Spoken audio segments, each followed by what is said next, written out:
उपस्थित सर्वांना पुनश्च एकदा गुड इव्हनिंग. आपण आपल्या सामाजिक शास्त्राच्या तासिकेकडे वळूयात.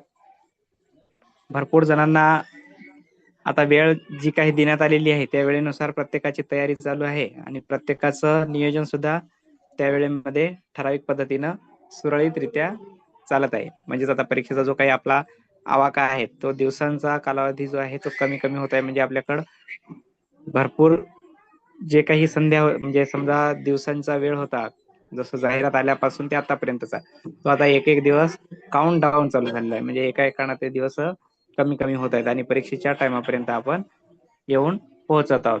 अशा या सर्व प्रकारामध्ये आपण आजच्या तासिकेला सुरुवात करूया. आजची तासिका ही विशेष म्हणजे काय आहे तर आपण काल लढाई केली आणि या लढाईचं फलित आता इथून पुढे आपल्याकडे काय झालंय, काय होणार आहे किंवा नव्यानं आपल्याला काही बदल जाणवणार आहेत का, मग हे बदल सकारात्मक असतील का नकारात्मक असतील, चांगल्या वाईट परिणामांची काल आपण तुलना केली की 1857चा उठाव जो झाला यातून काय लोकांना मिळालं किंवा आपल्याला आतापर्यंतच काय मिळत गेलं, या सर्व भूमिका काल आपण चांगले वाईट परिणाम त्याचे अभ्यासून झालेले आहे. मग हे चांगले वाईट जे परिणाम होते या परिणामांमुळे आता भारतामध्ये किंवा आपल्या समाज जीवनामध्ये काय बदल घडतील किंवा या बदलांचा काय त्याचा नवा क्रांतिकारी परिणाम होईल हे सुद्धा आपल्याला पाहणं महत्वाचं ठरणार होतं. आणि म्हणूनच आपण काल काही घटना स्वीकारल्या, ज्यामध्ये आपण पहिल्यांदा स्वीकारलं राणीचा जाहीरनामा.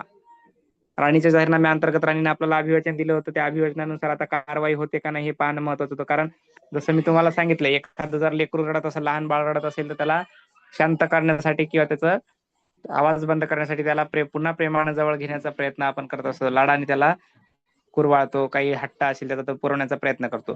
मग राणीनं कदाचित हीच भूमिका घेतली असेल का आपल्या सर्वांच्या बाबतीत, भारतवासियांच्या बाबतीत राणीचा जाहीरनामा जो इंग्लंडवरून आला त्या भूमिकेमध्ये जर राणीचं जर काही तसं लढीवाळपणाचं लक्षण आहे का, किंवा खरोखरच जनतेच्या हितासाठी हा जाहीरनामा राणीने प्रसिद्ध केला का, अशा अनेक बाबी आता आपल्याला या प्रसंगी अभ्यासायच्या आहेत. म्हणजे आता दिलेलं तर जाहीरनामा म्हणजे काय होतं, एक प्रकारे तिने जाहीर करून टाकलं, सगळ्यांना वचन देऊन टाकलं की आम्ही आता तुमच्या सोबत जी काही यंत्रणा आहे ती ब्रिटिश पार्लमेंट वरून आम्ही राबवणार आहोत आणि ब्रिटिश पार्लमेंटच्या अंतर्गत केलेले कायदे व अभिवाचन नियम हे सगळे तुम्हाला लागू राहतील आणि तुम्ही सर्व भारतीय प्रजाजन हे कोणाची जनता आहात म्हणजे त्यांनी आमची जनता आहात, म्हणजे आमची म्हणजे ब्रिटन वासियांची जनना आहात असं त्यांनी आपल्याला सांगितलं होतं. अशा या सर्व प्रकारानंतर आता आपल्याकडे काही वैचारिक मतभेद आले, वैचारिक प्रवाह नव्याने आलेत. जसं आपण पाहिलं की युरोपामध्ये वैचारिक क्रांती घडून आली होती 17व्या-18व्या शतकामध्ये, पाहिलं ना आपण. मग या वैचारिक क्रांतीमुळे काय झालं होतं, विचारांमध्ये परिवर्तन घडून आलं होतं, लोकांच्या विचारांची क्षमता सुधारली होती, लोकांचे विचार सकारात्मक म्हणजे आधुनिक विचारांची लोकांनी कास धरली होती. जेच पारंपरिक रूढी परंपरेने चालत आलेले विचार त्यांच्याकडे टिकून होते का आता? नाही. तर प्रत्येकानं नवीन विचारांची सुसंगती पकडली होती. नवीन विचारांना आपल्यासोबत घेत घेत पुढं पुढं काहीतरी आपल्याला मार्गक्रमण करता येईल का, नवीन आधुनिक जगाची काही कास धरता येईल का, या सर्व विचारांनी प्रेरित झालेली जनता, प्रेरित झालेले देश, युरोपवासीय, आता आपल्याला भारतामध्ये याचा काही परिणाम दिसतोय का हे पाहायचं होतं. कारण 1857चा उठाव हा जो काही घडून आला हा लोकांच्या द्वेष भावनेचा उद्रेक होता. ही काही सहज घडलेली घटना होती का? आज मनात आला आणि उद्या लगेच 31 मार्च ऐवजी 31 मे ऐवजी आपण 10 मार्चला सुरू केला हा उठाव, म्हणजे ही एकाएकी घडलेली घटना होती का काही? नाही सर. नाही, ही पूर्वनियोजित होती आणि फक्त या योजनेला मंगल पांडेच्या यंत्रणेमुळे किंवा मंगल पांडेच्या वागण्यामुळे सुरुंग लागला होता. सुरुंग लागला म्हणजेच काय, ती यंत्रणा जी आपल्याला उठावाची समजा नियोजित 31 मे ही तारीख ठरलेली होती त्यापूर्वी सुरुंग लागून ही योजना आधीच राबवल्या गेली. म्हणजे याच्यामुळे काय झालं, अर्ध्या लोकांचा पाठिंबा मिळाला, अर्धे लोक याच्यापासून दूरच राहिले, काही जणांनी चुकीच्या पद्धतीनं जसं काय तुरुंगातील सगळे चांगले वाईट सगळ्यांना सोडून दिलं, त्याचा फायदा जनतेला झाला, काही जणांना तोटा झाला. मग हे सर्व विचार प्रवाह जे काही होते ते 1857च्या उठावात आपल्याला मिळाले आणि याचा रोष म्हणून राणीनं शांतता पसरवण्यासाठी किंवा शांतता पुन्हा प्रस्थापित करण्यासाठी राणीच्या जाहीरनाम्यामध्ये आपल्याला हमी दिली. त्याचबरोबर आपल्या देशामध्ये एक पद निर्माण केलं होतं. कोणतं पद होतं कालचं ते? व्हॉइसराय. व्हाईसराय हे पद निर्माण केलं होतं आणि आता हा व्हाईसराय पदाबरोबरच एक दुसरं एक पद भारताच्या संदर्भात निर्माण केलं होतं, ज्याच्यामध्ये पहिल्यांदाच भारताचा उल्लेख आला म्हणतो भारत तुम्ही. मंत्री. भारत मंत्री. भारत मंत्री हे पद नव्याने निर्माण केलं. आता मग हा व्हाईसराय किंवा हा भारत मंत्री भारताच्या हिताचे काही निर्णय घेतात का, किंवा भारताच्या हिताचं ब्रिटन पार्लमेंटचं जे काही आहे तिथून काही कायदे होतात का, हे सगळं नंतर आहे. पण आता या देशामध्ये या उठावामुळे लोकांना काय कळलंय, उठाव झाला आणि या उठावातून लोकांना काय कळलं असेल बरं? एक तुमचे समजा वैयक्तिक मतप्रवाह काय असतील की लोकांना या 1857च्या उठावातून काय कळलं असेल? की आपण एकजूट झालो तर इंग्रजांना आपण हाकलून देऊ शकतो. हा, हे एक बरोबर आहे. आणखी एकमताची भावना त्यांच्यात, एकजुटीची भावना त्यांच्यात एकमेकांबद्दलची निर्माण. एकात्मतेची भावना रुजवल्या गेली. समजा एकमातेचं एक म्हणजे समान मताचा अधिकार त्यांचा समजा दाखवला इथं या ठिकाणी, आपण असं मान्य करू. त्यानंतर आणखी काय कळलं असेल?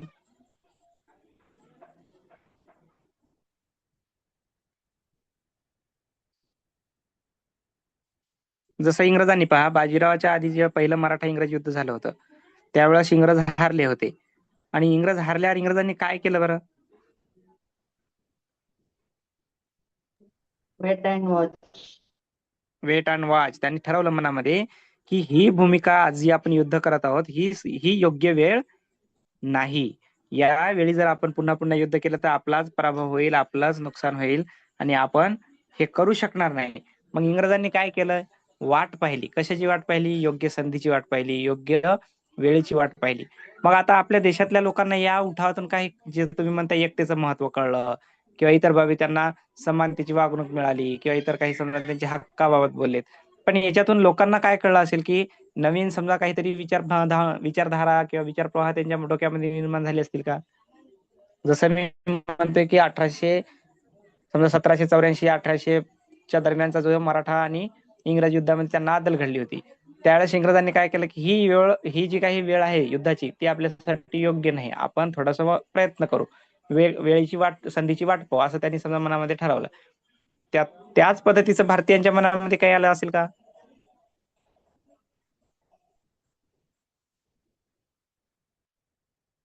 त्याच प्रकारचा एखादा विचार भारतीयांच्या मनात आला असेल का?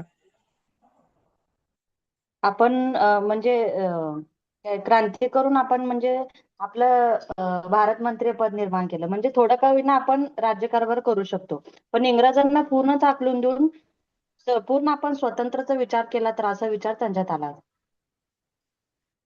बरं, ठीक आहे मॅडम. पण आता इथं मला सांगा, स्वातंत्र्याचा अजून कुठंच उल्लेख आलेला नाही. स्वतंत्र म्हणजे काय हे लोकांना माहित नाही. फक्त स्वराज्य शिवाजी महाराजांच्या काळात आपण शिकलो होतो. तिथून पुढे स्वराज्याची व्याख्या सुद्धा माहित होती. पण स्वतंत्र हे शब्द सुद्धा आणखी प्रचारात आलेला नव्हता किंवा स्वतंत्र अधिकार काय असतात हे सुद्धा आपल्या भारतीयांना आणि माहीत झालेले नव्हते. पण जसं मी तुम्हाला वारंवार हिंट देतोय की इंग्रजांनी जसं वेट अँड वॉचची भूमिका घेतली, यावरून आता इथं समजा सगळेच जण आपल्या भारतामध्ये आपण पाहिलं की सुशिक्षितपणा नव्हता. म्हणजे काही प्रत्येकाकडे शिक्षण उपलब्ध नव्हतं किंवा ज्यांच्याकडे होतं त्यांच्याकडे त्यांच्या मर्यादित स्वरूपात होतं, त्यांचं त्यांनाच होतं. इतरांसाठी त्याचा वापर कधी झालेला होता का याच्या आधी? नाही. नाही. मग हे विचारप्रवाहामध्ये काय बदल झाला? या सुशिक्षित वर्गांच्या लक्षात आलं की इंग्रजांसोबत जर आपण लढाया केल्या किंवा इतर काही क्रांतिकारक पाऊल उचललं तर आपला काही विजय होणार नाही आताच. आणि दुसरी गोष्ट, या क्रांतिकारी म्हणजे तुम्ही जसं म्हणताय स्वतंत्र स्वराज्य स्वातंत्र्याचं काही समजा अधिकाराची भूमिका ती घेताही आली असती समजा लढाई करून, पण खरोखर त्याची आता आवश्यकता नाही. आपला समाज जो आहे तो रूढी परंपरेला चिटकलेला आहे. आपल्या समाजातल्या अशा काही नियमबद्ध पद्धती आहेत की जे माणसाला माणूस म्हणूनच वागण्यासाठी अडसर निर्माण करतात. माणसाला माणूस म्हणून वागण्यामध्येच ते काय करतात, एक प्रकारे अडथळे आणतात. मग अशा काही प्रथा सुद्धा पहिल्यांदा बदलल्या पाहिजेत. आणि हे प्रथा बदलण्याचं सामर्थ्य आज कोणामध्ये आहे?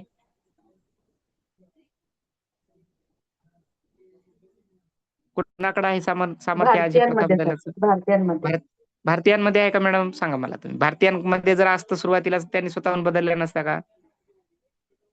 पण त्यांनी धार्मिक क्षेत्रात हस्तक्षेप करणार नाही बोलले होते ना. हा, इंग्रज बोलले होते, राणीच्या जाहीरनाम्याने. मग इंग्रजांना कळलं ना की आपण हे असं केलं बाबा, म्हणून आपल्या लोक विरोधात गेले. मग त्या राणीनं सांगितलं की आता इथून पुढे आम्ही तसं करणार नाही.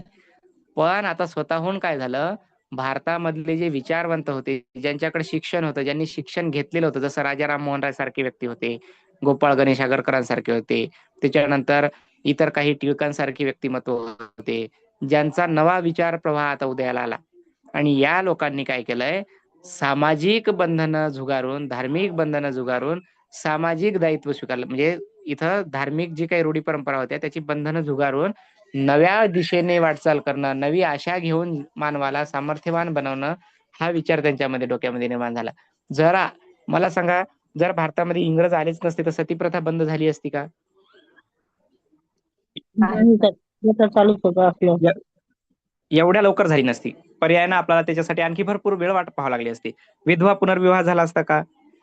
त्यालाही वाट पाहावी लागली असती. डलहौसीनं तो केला. त्याच्यानंतर बालहत्या प्रतिबंध केल्या. त्याच्यानंतर बालविवाहावर बंदी आणली. ठगांचा बंदोबस्त केला. असं सर्व काही प्रकार घडलेत.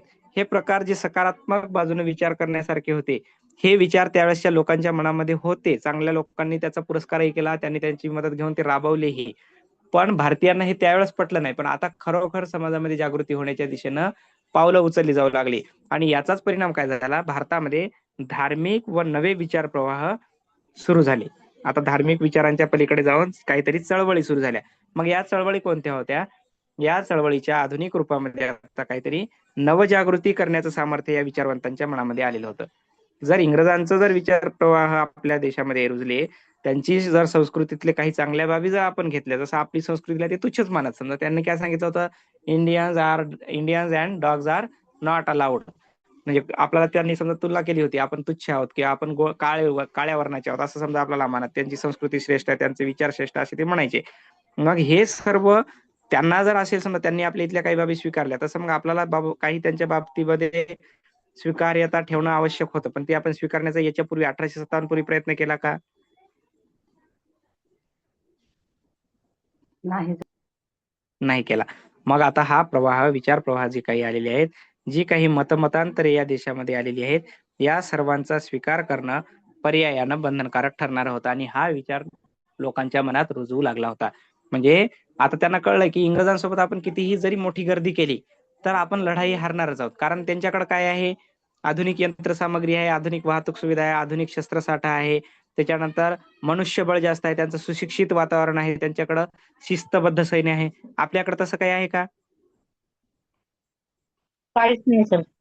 काहीच नाही. मग हा विचार लोकांच्या मनामध्ये रुजला आणि सध्याच इंग्रजांना हाकलून लावणं हा विचार चुकीचा आहे. म्हणून आता या इंग्रजांविरुद्ध राग आहे, इंग्रजांविरुद्ध राग आहे, द्वेष आहे, त्यांना हाकलून द्यायचं आहे, सर्व गोष्टी करायच्या आहेत. पण आता सध्याचे शक्य आहे का? नाही. ही जाणीव भारतीयांना झाली. आणि आता नवे विचार प्रवाह, जसं इंग्लंडमध्ये आधुनिक विचार निर्माण झाले होते, विचार प्रवाह सुरू झाले होते, तसे आता आपल्याकडे स्वीकारण्यासाठी पावलं उचलण्याचे प्रयत्न चालू होते. आणि या सर्व प्रयत्नातूनच पुढे आलेले ज्या काही धार्मिक चळवळी होत्या, या धार्मिक चळवळी आपल्या या आजच्या पाठाच्या दृष्टीनं महत्वाच्या आहेत. म्हणजे भारतामध्ये घडून येणाऱ्या प्रत्येक धार्मिक बाबतीमध्ये किंवा धार्मिक चळवळींमध्ये असणारा प्रत्येक जी काही समजा गणना होती, ही गणना दिवसेंदिवस आता मानवाला माणूस म्हणून जगण्याकडे घेऊन जाणारी होती.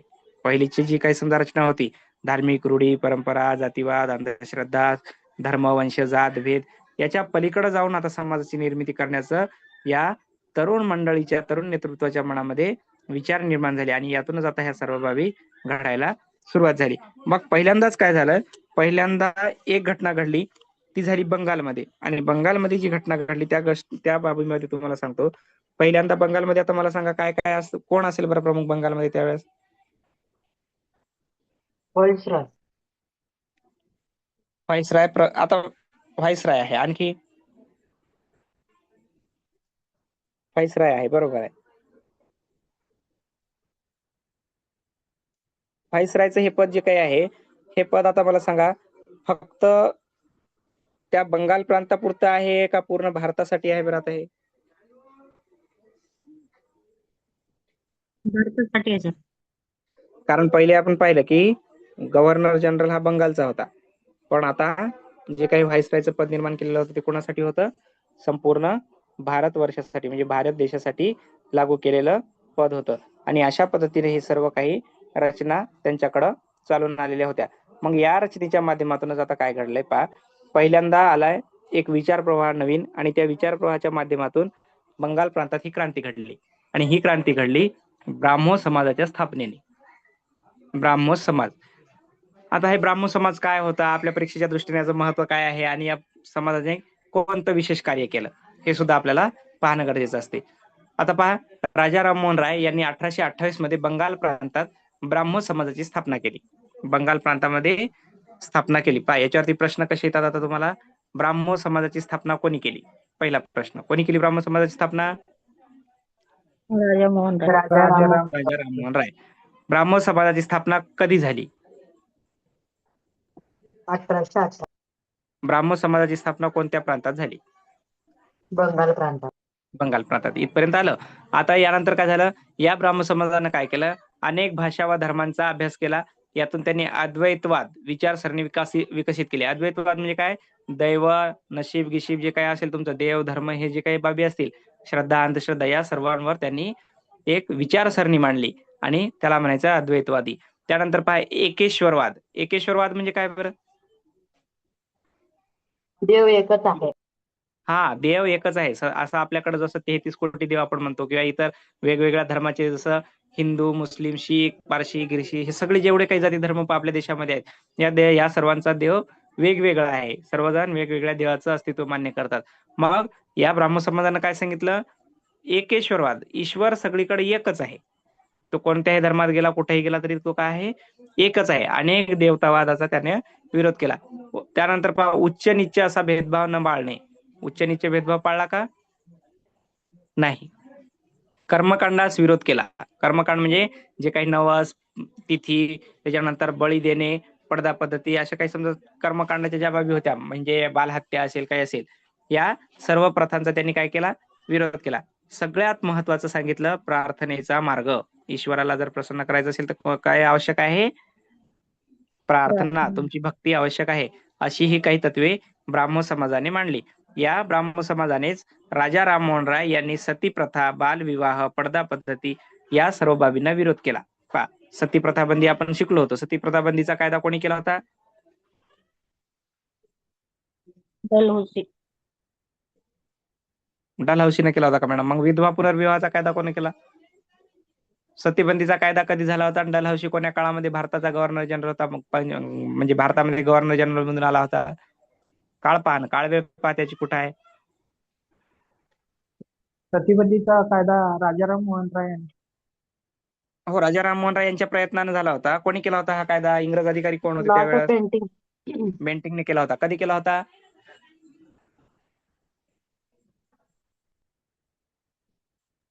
1800. 1800. थांबायचं. बरं, थांबतो. नाही, 1849 मध्ये होते सर. 1829. 29. सॉरी.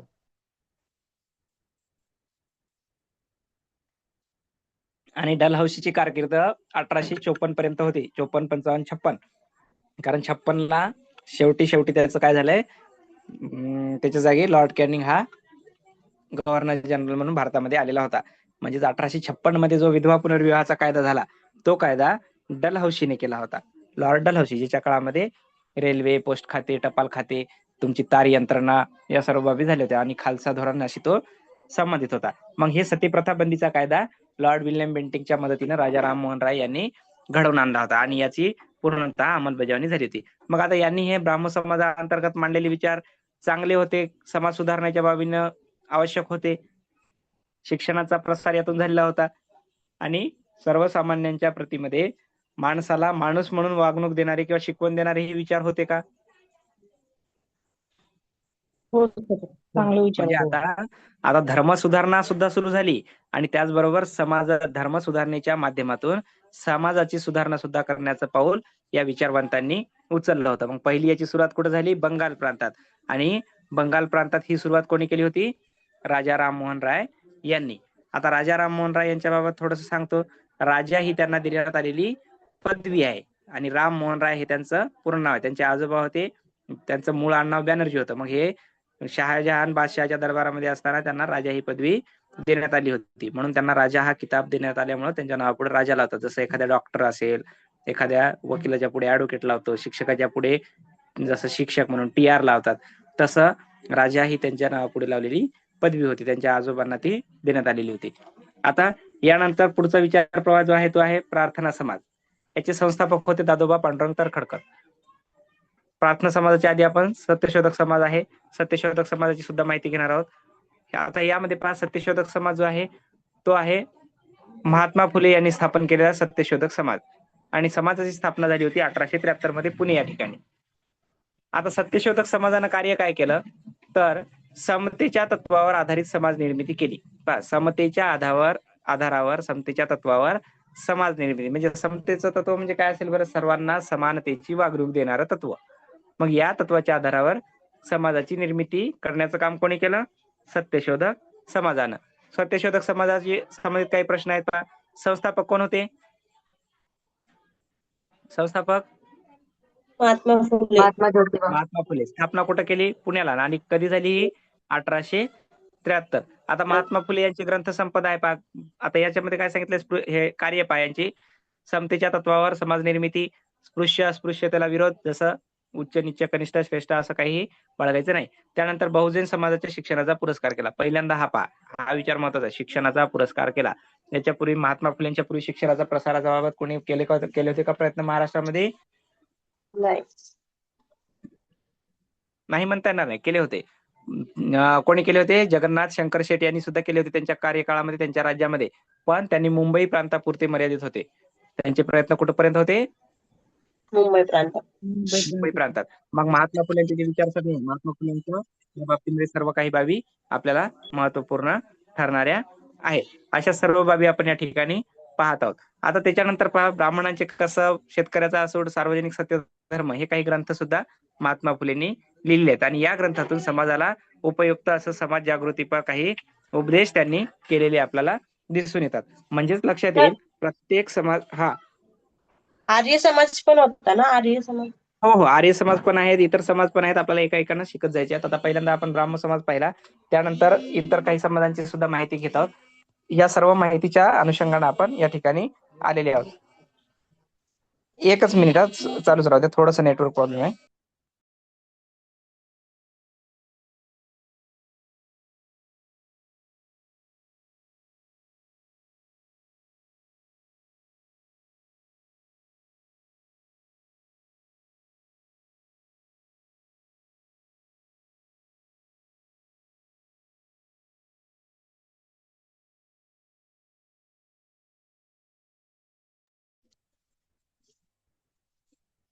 तर अशा पद्धतीने ही सर्व रचना समाजाची जी काही धार्मिक बाबी असतील त्या सर्व बदलण्याचा आता विचार प्रवाह वाहत आहेत. म्हणजे महात्मा ज्योतिबा फुले यांनी स्थापन केलेला हा सत्यशोधक समाज, त्याचनंतर आर्य समाज सुद्धा आपल्याला आहे, आणि इतर काही सामाजिक धोरणं सुद्धा आपल्याला अभ्यासायची आहेत. आता ही जी काही रचना होती ब्राह्मण समाजाची आणि सत्यशोधक समाजाची, याबाबत आपण पाहिला. आता पुढचा समाज आहे तो पाहूयात. इथं दिलेली माहिती पहा. आता रामकृष्ण मिशन, रामकृष्ण मिशनचं काय महत्व आहे पहा. स्वामी विवेकानंद हे या समाजाचे संस्थापक आहेत. यांची स्थापना जी काही विवेकानंदांनी केली, ती स्थापना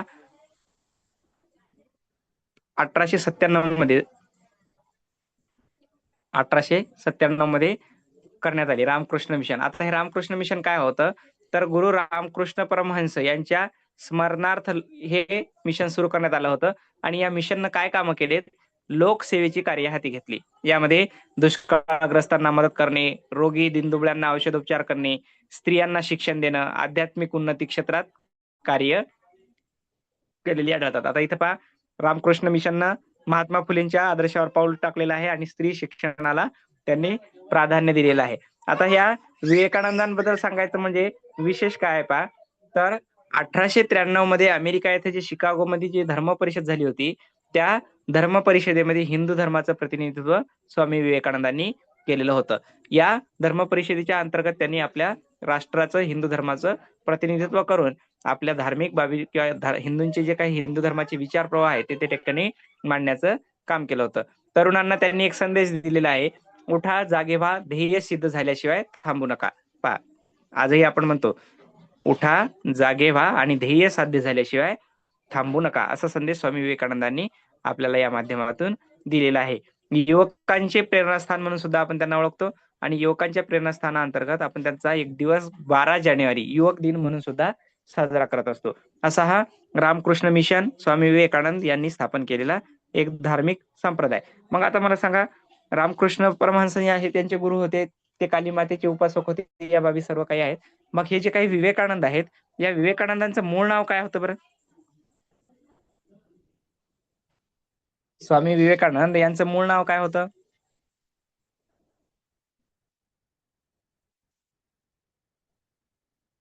संभाव्य प्रश्न आहे, येऊ शकतो कदाचित तुम्हाला नाव त्यांचं नाव सुद्धा बाय चान्स विचारलं जाऊ शकतं. तर त्यांचं नाव होतं नरेंद्र दत्त.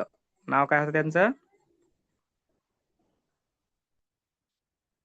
नरेंद्र दत्त. हे नाव लक्षात ठेवायचं. अशा सर्व पद्धतीतून रामकृष्ण मिशन पुढे काम करू लागलं. स्त्री शिक्षण असेल, धार्मिक परंपरा असतील, त्यानंतर रूढी परंपरांना छेद देऊन यांनी काम सुद्धा आपलं पुढं चालवलेलं होतं. आजही रामकृष्ण मिशनच्या शाखा भारतभर पसरलेल्या आपल्याला आढळून येतात. त्यानंतर पुढचं जे काही धार्मिक संप्रदाय आहे किंवा सामाजिक जी सुधारणा झाली त्या 1800 स्वातंत्र्याच्या थोडंसं मागे येऊया. 1857चा जो काही स्वातंत्र्य समर आपण पाहिला, या स्वातंत्र्य समराच्या बाबतीमध्ये ही माहिती महत्वपूर्ण आहे. पहा आता इथं जे 1857चं स्वातंत्र्य समर लिहिलं होतं, हे धार्मिक आणि सामाजिक चळवळी पाहण्याच्या आधी महत्वाचं काय आहे, तर यांच्यासाठी काहीतरी एक तुम्हाला पारंपरिक रीतीनं त्याच्याशी संबंधित काही प्रश्न आलेले आहेत यापूर्वीचे. मग हे 1857चे स्वातंत्र्य समर म्हणजे 1857च्या उठावाचं जे काही वर्णन केलेलं आहे, हे पुस्तक लिहिलंय 1857चे स्वातंत्र्य समर. आणि हे पुस्तक लिहिण्याचं काम कोणी केलंय? स्वातंत्र्यवीर विनायक दामोदर सावरकर यांनी केलंय. आणि या 1857च्या उठावाला त्यांनी भारताचा प्रथम स्वातंत्र्य लढा किंवा भारताचं पहिलं स्वातंत्र्यासाठी केलेलं युद्ध होतं असं वर्णन या पुस्तकामध्ये केलेलं आहे. आता हा पाईकांचा उठाव सुद्धा पहिला आपण ओडिसामध्ये झाला होता. त्याचं राजाचे खडे सैनिक होते. 1857च्या पूर्वी काही लढी झाली होती, ज्यामध्ये काय झालं पहा, हे बिहार छोटा नागपूरमध्ये कोलामचा उठाव, ओडिसामध्ये गोंडांचा उठाव, बिहारमध्ये संथळांचा उठाव, महाराष्ट्रामध्ये कोळी भिल्ल रामोशींचा उठाव, कोल्हापूर परिसरात गडकऱ्यांचा उठाव, कोकणामध्ये फोंड सावंतांचा उठाव. मग हे जे काही सैनिक होते किंवा इतर जे काही उठावकर्ते होते, यांच्यामध्ये काय झालं होतं, हे कुठल्या ना कुठल्या अन्यायाला बळी पडलेले होते की नाही? होते सर. कुणाचं वतन गेलं होतं, कुणाच्या शेती गेली होती, कुणाचं राज्य गेलं होतं, कुणाचे वनसंपदेवरचे अधिकार संपलेले होते. मग अशा या सगळ्या बाबीतून त्यांना आता कुठंतरी एक वेगळ्या स्वरूपामध्ये पुढे आणायचं होतं. आणि या धार्मिक संप्रदायाच्या म्हणजे धार्मिक आणि सामाजिक सुधारणा ज्या काही घडून येत होत्या, त्यामध्ये यांना वंचित ठेवून चालणार होतं का? नाही सर. किंवा ज्या धार्मिक किंवा सामाजिक परंपरा आता आपण समजा सुधारणा करत आहोत, त्या फक्त एकाच घटकासाठी होत्या का? नाही सर. नाही, त्या सर्व समावेशक असणाऱ्या होत्या, सर्वांसाठीच्या होत्या. आणि या सर्वांसाठीच्या योजना, सर्वांसाठीच्या रचना ह्या आपल्याला त्या ठिकाणी देण्यात आलेल्या आपल्याला दिसून येतात. मग ही झालं. त्यानंतर पाहिलं आपण सामाजिक जी काही बांधिलकी होती, त्या बांधिलकीला अनुसरून काही रचना. आता यामध्ये पहा, ही एक महत्वपूर्ण त्या उठावाशी संबंधित जी ठिकाणं दिली होती, त्या ठिकाणांचाही उल्लेख या ठिकाणी आपल्याला केलेला दिसून येतो. म्हणजे धार्मिक प्रबोधनाच्या बाबतीमध्ये जर आपण विचार केला, तर ह्या सगळ्या बाबी आपल्याला या स्वरूपामध्ये आढळून येतात. म्हणजे जी रचना समाजवादाच्या दृष्टीने पुढे पुढे येत आहे, त्यामध्ये 1857चा उठाव असो किंवा समाजामध्ये घडलेल्या रीती परंपरा आहेत, या सगळ्या बदलाच्या मार्गाने पुढे पुढे नेणं आवश्यक ठरत होतं. आणि हे आवश्यक का? तर या सर्वांना विचार प्रवाहामध्ये सहभागी केल्याशिवाय कुठलीही यंत्रणा साध्य होणार नव्हती. आणि ही यंत्रणा जर साध्य नाही झाली, तर त्यापासून निर्माण होणारे कुठलेही लाभ सुद्धा सामान्य जनतेला मिळणार नव्हते. सामान्य लोकांपर्यंत याच्या उपाययोजना काही पोहोचणार नव्हत्या. त्यामुळं या सर्व बाबी महत्वाच्या ठरत होत्या. आता या सगळ्या रचनेनंतर काय झाले पहा, एक प्रश्न या ठिकाणी निर्माण होतो. जी काही समजा रचना आहे, या रचनेनुसार समाजाचं धोरण बदलत आहे, समाजाच्या रचना बदलत आहे, धार्मिक विचार प्रवाह बदलत आहे. हे धार्मिक प्रवाह बदलणं गरजेचं होतं का बरं खरंच? हो सर, गरजेचं होतं. गरजेचं होतं. का आवश्यक होतं हे सर्व? समाज परिवर्तनासाठी. समाज परिवर्तनासाठी याचं महत्व होतं. मग हे समाज परिवर्तन घडत असताना मला सांगा, जर इंग्रजांची लढाई जी आता 1857 मध्ये आपण केली, इंग्रजांच्या सोबत समजा किंवा इंग्रजांच्या विरुद्ध, त्या लढाईच्या दरम्यान जर हा विचार प्रवाह त्या लढाईच्या नंतर हा विचार प्रवाह आला, म्हणजे पर्यायाने जर इंग्रज आपल्या देशामध्ये आलेच नसते, तर हे विचार प्रवाह रुजले असते का एवढ्या लवकर? नाही सर. नाही. म्हणून बदलांना कुठेतरी सकारात्मक परिणामांतर्गत आपल्याला सादर करणं महत्वाचं होतं. आणि हे बदलांचे वारे आपल्या देशामध्ये सुरळीतपणाने चालावेत, त्याचबरोबर आधुनिक विचारसरणी रुजावी, यासाठी आता या सर्व प्रयत्नवादी लोकांनी जे काही समजा समाज सुधारणेच्या बाबीमध्ये अग्रेसर ठरत होते, या सर्वांनी हे प्रयत्न चालू केलेले होते. मग या सगळ्या प्रकारांतर्गत आता पुढे काय झाले पहा, एक प्रसंग आलेला होता आपल्या समोर, ज्यामध्ये या धार्मिक परंपरा, रूढी परंपरा बदलत असताना या जे काही समजा पावलं उचलणारे म्हणजे समजा सत्यवृत्तीचे लोक आहेत किंवा जे सुशिक्षित वर्ग नव्याने निर्माण झालेला आहे, यांना हे सहज जमलं असेल का?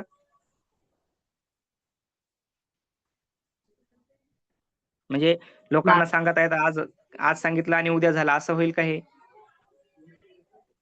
नाही सर. अनेक अडचणी आल्या असतील. कितीतरी त्यांना अडीअडचणींना सामोरे जावं लागलं असेल. आणि मला सांगा, समाजाचा विचार बदलणं एवढं सोपं असते का? सहज बदलला बुवा असं झालं का? कधी बदलता येईल म्हणून असं लगेच सांगता येईल का? नाही, हळूहळू बदलते सर. हळूहळू बदलते. जसं मी तुम्हाला सांगितले, क्रांती आणि उत्क्रांती. क्रांतीमध्ये काय पाहिलं होतं आपण? उत्क्रांतीमध्ये हळूहळू घडत आलेला बदल, आणि क्रांती म्हणजे काय पाहिलं होतं की अचानक एकदमच घडलेला बदल. मग हे सगळे बदल जे आहेत हे समाजाच्या दृष्टीनं महत्वाचे होते, आणि हे महत्वाचे असणारे बदल रुजवायला सुद्धा वेळ लागणार होता, आणि जे रुजवण्याचा प्रयत्न करत आहेत त्यांना सुद्धा यासाठी भरपूर काही त्रास लोकांचा सहन करावा लागणार होता. आणि हा त्रास सहन करत करतच त्यांनी काय केलंय, या प्रत्येक विचाराला लोकांच्या जनमनावर रुजवण्याचं काम केलंय. प्रत्येकाच्या मनापर्यंत ही बाब त्यांनी मांडण्याचा प्रयत्न घडून आणलेला यातून आपल्याला दिसून येतो. म्हणजे लक्षात घ्या, ही जी काही समजा विचारसरणी, आधुनिक विचारसरणीकडे आपण वाटचाल करत आहोत, ही एकदम झालेली नाही.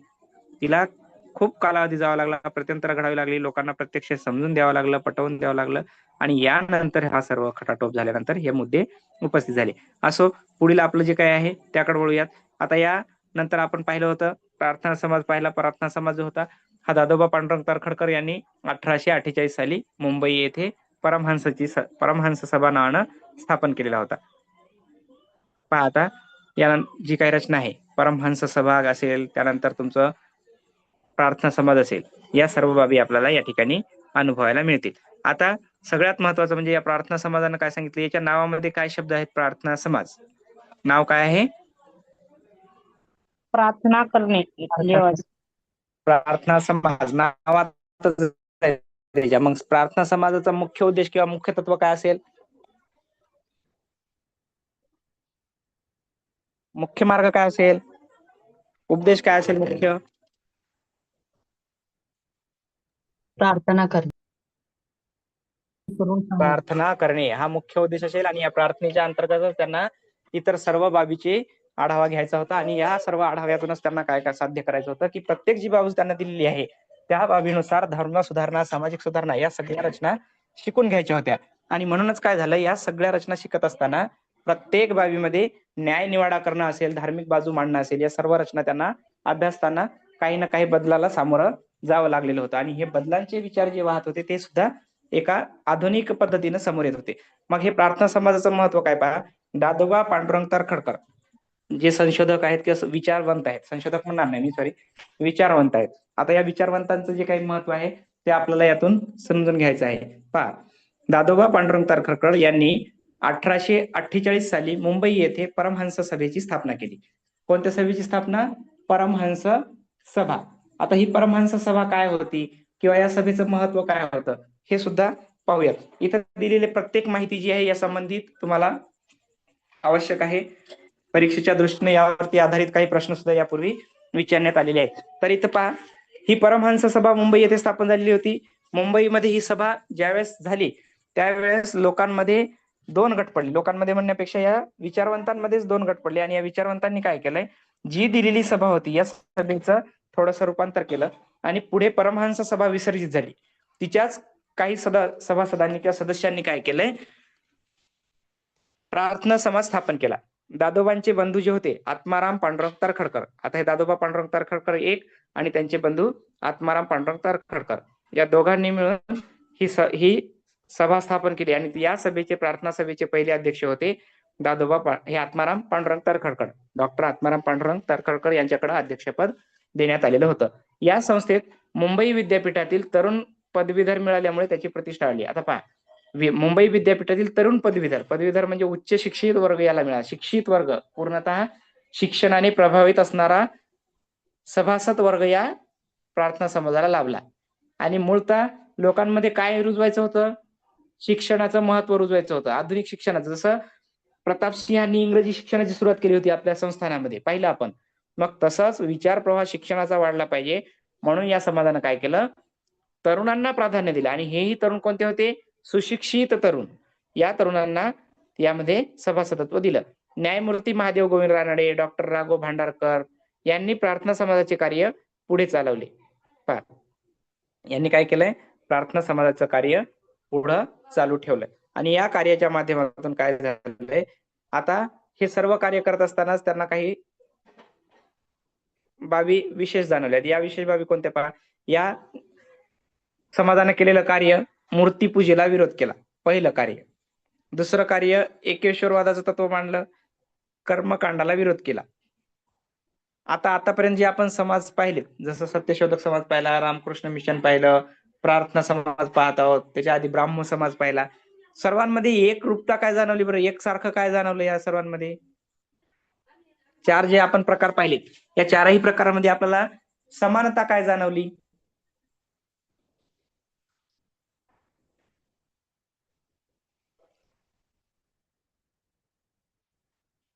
जे काही चार समाज आपण पाहत आहोत, या चार समाजांमध्ये आपल्याला समानता काय जाणवली?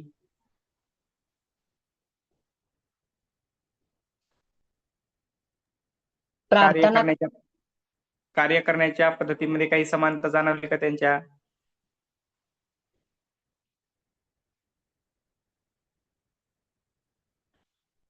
पहा ना, मूर्तीपूजेला विरोध केला, कर्मकांडाला विरोध केला, एकेश्वरवादाचं तत्व मांडलं. कामं सारखीच आहेत की नाही? हो सर. फक्त काय केलंय? कोणी कुठंतरी बदल केलाय. जसं स्त्री शिक्षणाला कोणी प्राधान्य दिलं, कोणी ग्रंथ निर्मिती केली, त्याच्यातून काही जाणीव जागृती केली. काही जणांनी काय केलं? केवळ प्रार्थनेचा मार्ग स्वीकारला, आध्यात्मिक ज्ञानाची कास धरली. असं प्रत्येकाचं वेगवेगळं आहे, थोडं थोडं वेगळं आहे, पण सर्वसाधारणपणे विचार जर केला तर सर्वांची तत्व एकच होती. म्हणजे प्रत्येक जी काही समाज सुधारणा चळवळ होती किंवा प्रत्येक जी काही समाज संघटना निर्माण झालेली होती, यामध्ये त्यांचा उद्देश एकच होता: लोकांना साक्षर करणे, लोकांवर होणारे अन्याय अत्याचार दूर करणे. ज्या धार्मिक परंपरेमध्ये लोक अडकून पडले होते त्या धार्मिक परंपरेतून त्यांना बाहेर काढणे. याच्यापेक्षा मोठं काही होतं का? कारण जर एकदा त्यांच्यामध्ये शिक्षणाची बीज रुजली तर लोक काय करतील? ज्याला शिक्षण मिळालं तो काय करेल बरं?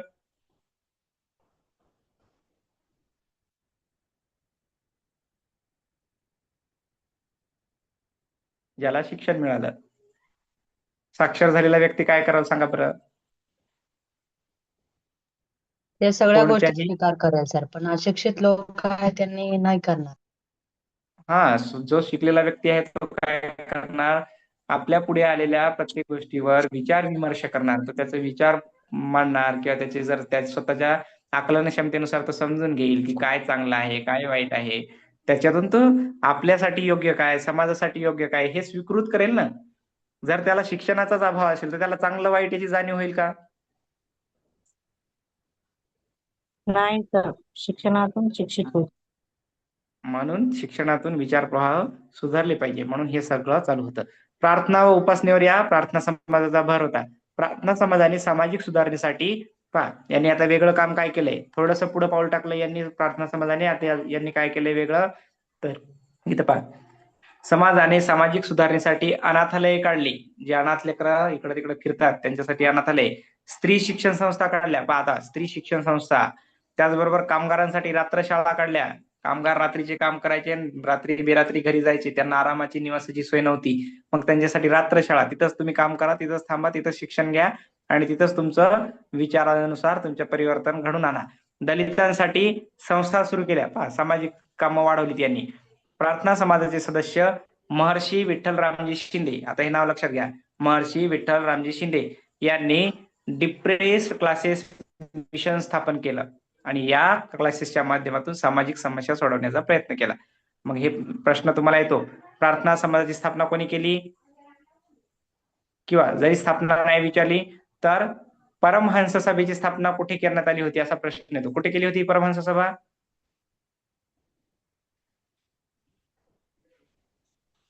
मुंबई येथे. मुंबई येथे. किंवा असा प्रश्न आहे, प्रार्थना समाज कोणत्या सभेच्या स्थापनेत म्हणजे कोणत्या सभेच्या भाग होता किंवा कोणत्या सभेतून त्याची निर्मिती करण्यात आली असंही तुम्हाला विचारू शकते. मग त्यावेळेस तुम्हाला परमहंस सभा लक्षात राहिली पाहिजे, 1848 मुंबई. त्यानंतर पहिले अध्यक्ष विचारले जाऊ शकतात. प्रार्थना समाजाचे पहिले अध्यक्ष कोण होते? पहिले अध्यक्ष डॉक्टर आत्माराम पांडे. आत्माराम पांडुरंग तर्खडकर.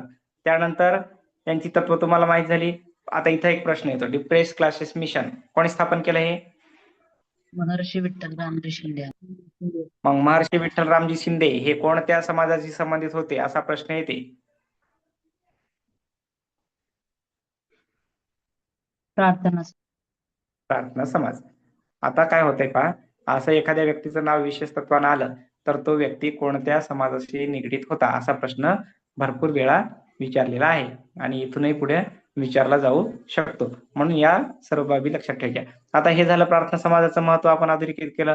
प्रार्थना समाजाच्या नंतर इतर पाहिलं तर स्त्री शिक्षणासाठी सुद्धा काही लोकांनी प्रयत्न केले होते. मग हे स्त्री शिक्षण महत्वाचं होतं का बरं? खरंच महत्वाची होते का? गरज होती का स्त्री शिक्षणाची? हो सर. गरज होती. मान्य करता तुम्ही? हो सर. हो सर. पुढं प्रार्थना समाज झाल्यानंतर आर्य समाज. आर्य समाजाची स्थापना जी आहे ती 1875 मध्ये स्वामी दयानंद सरस्वती यांनी केली. आर्य समाजाचे संस्थापक कोण होते? स्वामी दयानंद सरस्वती. नाव लक्षात ठेवायचं. स्थापना झाली 1875 मध्ये आणि या समाजाचा प्रमुख ग्रंथ होता सत्यार्थ प्रकाश. प्रमुख ग्रंथ कोणता होता या समाजाचा? सत्यार्थ प्रकाश. हा वेदांवर भाष्य करणारा ग्रंथ या समाजाने लिहिला. प्राचीन वैदिक धर्म हाच खरा धर्म असून त्यात जातीपातींना स्थान नव्हते. जातीपाती कुठल्याही वैदिक धर्मामध्ये मानलेल्या नाहीत. असा जो मूळ धर्म होता तोच खरा धर्म आहे हे या आर्य समाजाने लोकांना समजून सांगितले. यांनी महत्वाचं काय केलंय पहा काम, स्त्री पुरुष समानता. स्त्री पुरुष समानता वैदिक काळामध्ये होती म्हणजे जे काही वैदिक काळ होता, ऋग्वेद जे ग्रंथ आपण पाहतो, ऋग्वेद, सामवेद, यजुर्वेद या 4 वेद, त्या वैदिक काळाच्या निर्मितीच्या दरम्यान यामध्ये स्त्री पुरुष समानता होती. उच्च नीच स्त्री पुरुष असा कुठलाही भेदभाव त्या ठिकाणी नव्हता असं या आर्य समाजानं प्रतिपादन केलं. आर्य समाजानं लोकांना एक उपदेश केला आणि तो उपदेश म्हणजे वेदांकडे परत चला. ब्रीद वाक्य होतं याचं, या समाजाचं. वेदांकडे परत चला. का वेदांकडे परत चला म्हणत असेल बरं हा समाज?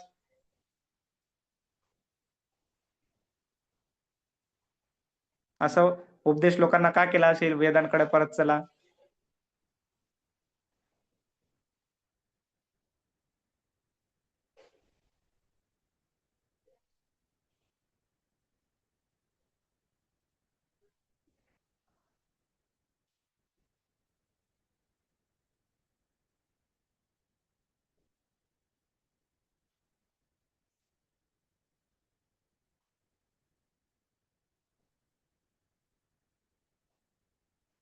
किती वेळ थांबायचं शांत? आपल्या संस्कृतीची ओळख करून देण्यासाठी वैदिक धर्मामध्ये सगळ्या गोष्टी सांगितलेल्या आहेत. हे सगळं म्हणजे चालत राहावं म्हणून. आता तुमच्या पुढे स्क्रीन आहे, स्क्रीनवर सर्व मी आता सांगितलंय. वेदाकडे परत चला असं सांगताय हा समाज. मग काय महत्व असेल त्या वेदाकडे परत चला किंवा वैदिक धर्माकडे परत चला असं का म्हणत असेल हा समाज? आपल्या संस्कृती जपण्याचा त्यांनी विचार मांडलेला आहे पुन्हा. संस्कृती जपण्याचा विचार त्यांनी मांडलेला आहे, बरोबर आहे. पण इथं लक्षात घ्या, आताच थोडं एकाच मिनिटापूर्वी तुम्हाला सांगितलं ना पहा, इथं या धर्मामध्ये जातीपातींना स्थान होतं का?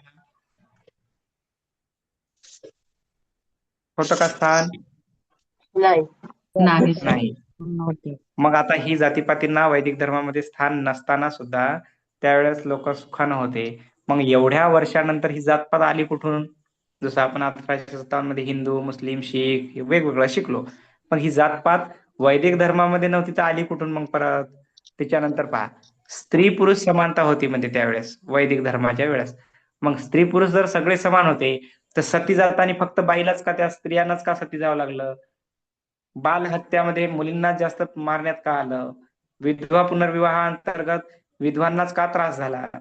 केशवपणाची प्रथा पुरुषांच्या बाबतीत का घडली नाही, केवळ महिलांच्याच बाबतीत का घडली, किंवा मुलगी ही परक्याचं धन, मुलीला ओझं मानण्याचे विचार त्या काळच्या समाजामध्ये आले कुठून? आहे की नाही विचार करण्यासारखं काम.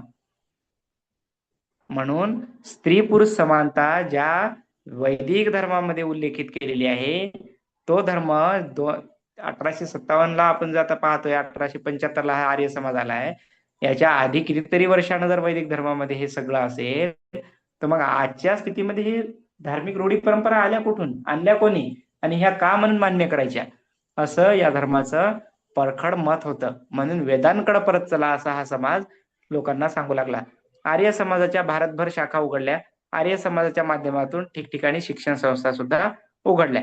आता पहा, सर्वतोपरी एक समजून येत आहे की शिक्षणाचा प्रसार या ठिकाणी वाढलेला आहे. शिक्षणाचा प्रसार वाढलेला आहे. शिक्षणाचं महत्व या सर्व धार्मिक पारंपरिक जे काही चळवळी आहेत त्याच्यामध्ये समाज सुधारणेच्या माध्यमामध्ये आपल्याला दिसून येत आहे की सर्वत्र शिक्षणाचा प्रसार करणे, शिक्षणाचं महत्व जनमानसांना पटवून देणे हा मुख्य उद्देश त्यामध्ये दिसून येत आहे.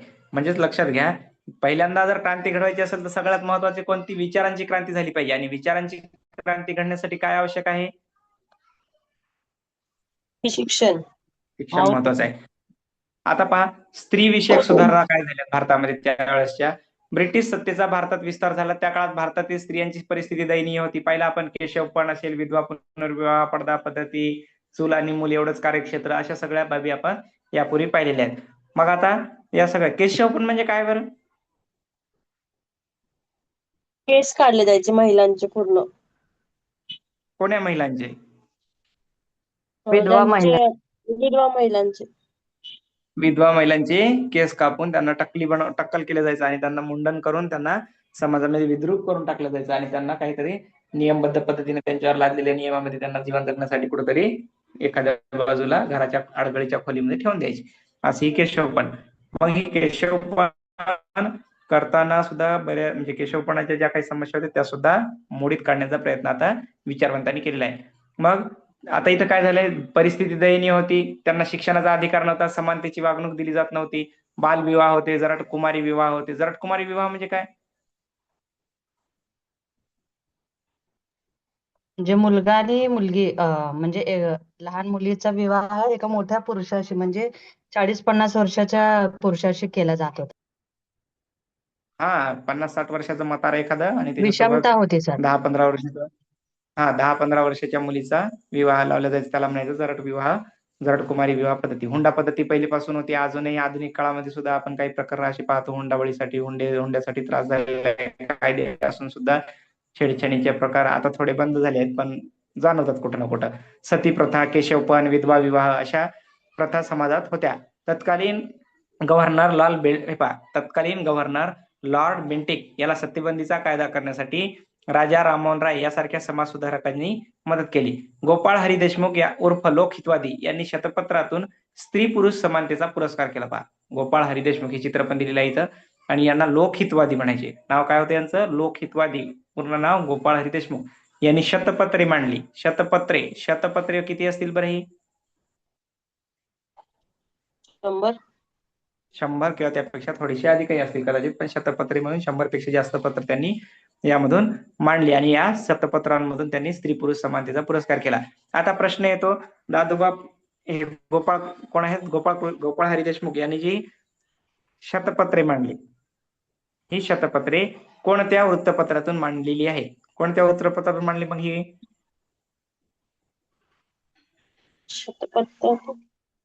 शतपत्र ही फक्त काय, शतपत्र म्हणजे जसं एखादा निबंध लिहितो, एखादी माहिती लिहितो आपण एखाद्या मुद्द्यावर आधारित, तसं विचार प्रवाह मांडण्याचं काम केलं. यांचं काही स्वतःचं पत्र, वृत्तपत्र, पेपर काही नव्हता गोपाळ हरी देशमुख यांचा. यांनी जसं आपण एखाद्या पेपरमध्ये पुरवणी येते, पाहिली का पुरवणी तुम्ही? रविवार विशेष, शनिवार विशेष पुरवण्या येतात. मग या पुरवण्या मांडणारे लेखक वेगवेगळे असतात, बरोबर? तसंच मग शतपत्रे जे काही आहे ते एका पेपर मधून प्रकाशित व्हायचे. मग हे शतपत्र मांडण्याचं काम कोणी केलं होतं? गोपाळ हरी देशमुख उर्फ लोकहितवादी. मग हे कोण्या वृत्तपत्रातून मांडले होते? ते वृत्तपत्र होतं प्रभाकर. वृत्तपत्राचं नाव काय होतं? प्रभाकर. आणि हे प्रभाकर वृत्तपत्र चालवण्याचं काम त्याचे संपादक जे होते ते होते भाऊ महाजन. भाऊ महाजन, त्यांनाच गोविंद विठ्ठल कुंटे हे त्यांचं पूर्ण नाव होतं. मग हे स्त्री शिक्षणाचा पुरस्कार केला, स्त्री पुरुष समानतेचा पुरस्कार सुद्धा त्यांनी केला. आता त्यानंतर आलेत महात्मा फुले. महात्मा फुले हे आपल्या सर्वांना परिचित आहे, ज्यांनी सत्यशोधक समाजाची स्थापना केली होती. आणि त्यांच्या पत्नी त्यांच्या कार्यामध्ये अग्रणी ज्या होत्या त्या कोण होत्या? क्रांतीज्योती सावित्रीबाई फुले, ज्यांच्यामुळे आज आपण शिक्षण घेत आहोत. महिलांच्या शिक्षणाला ज्यांनी प्राधान्य दिलं होतं, ज्या महिलांसाठी, ज्या स्त्री शिक्षणासाठी ज्यांनी हाल अपेष्टा सहन केल्या, त्या सावित्रीबाई. मग 1848 मध्ये महात्मा फुले यांनी पुणे येथील भिडेवाड्यात मुलींची पहिली शाळा काढली. पुणे येथील भिडेवाड्यात मुलींची पहिली शाळा काढली. मग प्रश्न येतो, मुलींची पहिली शाळा कोणी काढली पुण्यामध्ये? कोणी काढली? सावित्रीबाई फुले. महात्मा फुले. गेला एक मार्क. महात्मा सावित्रीबाई फुले. फुले ज्यांनी उत्तर दिलं त्यांचा मार्क गेला या ठिकाणी, लक्षात घ्या. 1848 मध्ये महात्मा फुले यांनी पुणे येथील भिडेवाड्यात मुलींची पहिली शाळा काढली.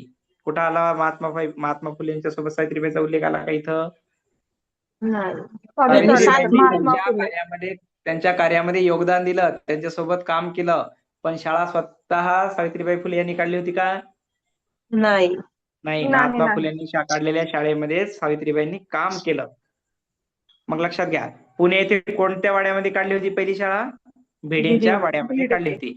त्यात त्यांना त्यांच्या पत्नी, पुढची ओळ महत्वाची आहे, त्यात त्यांना त्यांच्या पत्नी सावित्रीबाई यांची मोलाची साथ लाभली. हे ओळ महत्वाची आहे. आता तुम्ही उत्तर देणारे जे होते त्यांनी सावित्रीबाई फुले यांची साथ लाभली. समाजातील कर्मठ लोकांनी केलेली टीका निंदा पत्करूनही सावित्रीबाईंनी शिक्षणाचे कार्य सुरू ठेवले. महात्मा फुले यांनी स्वतःच्या घरात बालहत्या प्रतिबंधक गृह सुरू केले. आता हे बालहत्या प्रतिबंधक गृह काय असेल? हे गृह लहान लेकरांच्या होणाऱ्या हत्या थांबल्या पाहिजेत. मग या हत्या कशा? ज्यांचं समजा अनैतिक संबंधातून काही मुलं बाळ जन्माला आले असतील, कोणावर अन्याय झालेला असेल, काही असेल, किंवा एखाद्याने मुलगी झाली म्हणून टाकून दिली किंवा त्याला तिची हत्या करायचं असेल, अशा वेळेस जे काही प्रसंग होते, या प्रसंगातून लेकरांची सुटका व्हावी यासाठी स्वतःच्या घरामध्येच बालहत्या प्रतिबंधक गृह सुरू केलं. केशवपणाची पद्धत बंद केली, बंद व्हावी याच्यासाठी काय केले? प्रयत्न केले. केशवपणाची पद्धत बंद व्हावी यासाठी महात्मा फुले यांनी काय केलं? नाभिकांचा संप घडून आणला. नाभिक म्हणजे जे केस कापणारी लोक असतात, जसं ज्यांना आपण म्हणतो नाभी समाज, मग त्यांचा संप घडवून आणला. आणि हा संप कुठं घडवून आणला होता? तळेगाव ढमढेरे येथे. नाव लक्षात ठेवा, तळेगाव ढमढेरे. मग केशवपणाची सुद्धा त्यांनी प्रथा बंद केली आणि आपल्या घरामध्ये, स्वतःच्या घरामध्ये बालहत्या प्रतिबंधक गृह सुद्धा सुरू केलं. स्वतः सावित्रीबाईंनी शाळा चालवण्यामध्ये योगदान सुद्धा दिलेलं आपण पाहिलं. अशा सर्व काही.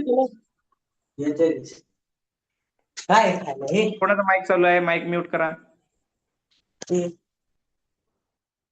अशा सर्व जे काही सुधारणा होत्या, या सुधारणा मग या समाजाच्या दृष्टीने आपल्याला महत्वपूर्ण होत्या. त्या आपण आता या प्रार्थना समाज, आर्य समाज, ब्राह्मण समाज आणि रामकृष्ण मिशन यांच्या माध्यमातून समजून घेतलेल्या आहेत. आता विचारांमध्ये क्रांती झाली म्हणजे नव्याने समाज निर्मिती होणार आहे, समाजामध्ये परिवर्तन घडणार आहे. समाजाच्या चालीरीती ज्या काय होत्या जुन्या पुराण्या, त्या सुधारून देऊन आता लोक नव्या विचार प्रवाहाकडे आता मार्गक्रमण करणार आहेत. मग हे मार्गक्रमण करतानाच काय झालंय आता या सर्व प्रकाराच्या अंतर्गत, जसं सावित्रीबाईंनी, महात्मा फुलेंनी काम केलं, यानंतर एक विचार व्यक्त करणारे जे काही तज्ञ होते स्त्री शिक्षण असेल, इतर काही बाबींमध्ये, ते आहेत वीरेश लिंगम पंतलू. वीरेश लिंगम पंतलू यांनी काय केले? विधवांच्या पुनर्विवाहाला मान्यता मिळवून देण्यासाठी पंडित ईश्वर विद्याचे नाव, आता जसं सतीबंदीच्या कायद्यासाठी राजा राम मोहन राय यांनी प्रयत्न केले होते, तसंच विधवांच्या पुनर्विवाहाला मान्यता मिळवून देण्यासाठी पंडित ईश्वरचंद्र विद्यासागर, विष्णुशास्त्री पंडित व वीरेश लिंगम पंतलू यांनी विशेष प्रयत्न केले. हे लोक महत्वाचे आहेत. विधवांचा पुनर्विवाह किती क्रांतिकारी! ज्या काळामध्ये विधवांना म्हणजे एखाद्या पत्नीला, म्हणजे नवरा गेल्यानंतर त्या बाईला सती जायला लागत होतं, त्या काळामध्ये सतीबंदीचा कायदा राबवल्यानंतर आता पुढे चालून विधवा महिलेचा पुन्हा विवाह लावायचा. क्रांतिकारक विचार होते की नाही?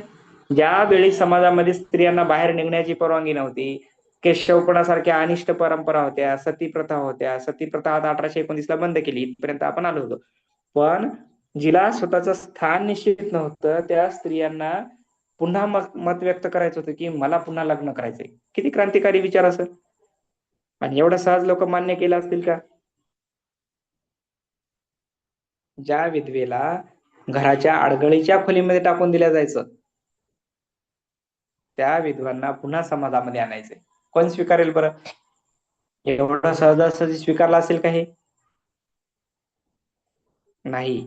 तर या विचारवंतांना, या स्त्री उद्धारकांना त्यासाठी खूप कष्ट घ्यावे लागले. खूप कष्ट करून या सर्व समाजाला हे विचार पटवून द्यावे लागले. तेव्हा कुठं यांची 1857-58 मध्ये जी त्यांनी सहन केलं, जे काही भोगलं, त्याची फळं आजच्या या पिढीला मिळत आहेत. म्हणजे 100-150 वर्षानंतर आज आपण याची फळं चाखत आहोत. म्हणजे ज्यांनी बदल केले ते त्यांना मिळालं का? जसं आपण पूर्वी म्हणायचो, आजोबानं झाड लावलं, त्याची लेकरं, त्याची आंब्याची झाडाची फळं नातवाला पंतूला मिळू लागली.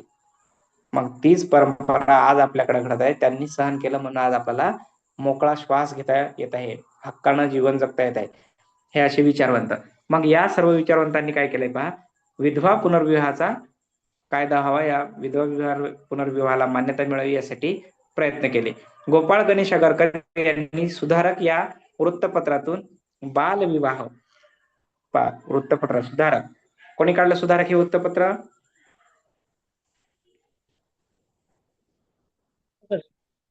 गोपाळ गणेश आगरकर यांनी सुधारक वृत्तपत्र काढलं. आता या वृत्तपत्रातून काय केलंय पहा, त्यांनी बालविवाह, संमती वयाचा कायदा यावर परखड मते मांडली.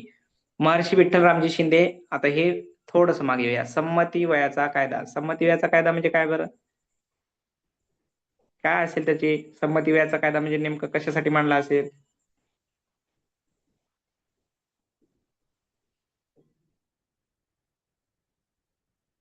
चला आज आपण जरटकुमारी विवाह जो होता सर, ते बंद व्हावा म्हणून. बरं, तो एक बंद व्हावा. जरटकुमारी विवाह आणि हा वेगळा संमती वयाचा कायदा थोडस वेगळा आहे. आता संमती वयाचा कायदा म्हणजे काय पहा, आज आता मला सांगा, भारत देशामध्ये जर मुलीला लग्न करायचं असेल तर किमान किती वर्ष पूर्ण असावी लागतात? 18 वर्ष. 18 वर्ष. आणि मुलाला जर लग्न करायचं असेल तर किती वर्ष पूर्ण असावी लागतील? 21 वर्ष. 21 वर्ष. म्हणजे आज हे 18 वर्षाच्या आधी जर एखाद्या मुलीने लग्न केलं तर कायदेशीर तो काय आहे? बालविवाह. बालविवाह आहे, गुन्हे दाखल होतात. आणि 21च्या आधी जर मुलाने लग्न केलं तर बरं. तो सुद्धा बालविवाहाचा आहे, त्यालाही करता येत नाही. मग हे अधिकार आज आपल्याला कोणी बहाल केलेले आहेत? कशामुळे मिळाले हे अधिकार आपल्याला? संमती वयाचा कायद्यानुसार. नाही मॅडम, ते आता तुम्ही संमती वयाकडे जाऊ नका. आता हे मिळालेले अधिकार आपल्याला कशामुळे मिळालेले आहेत?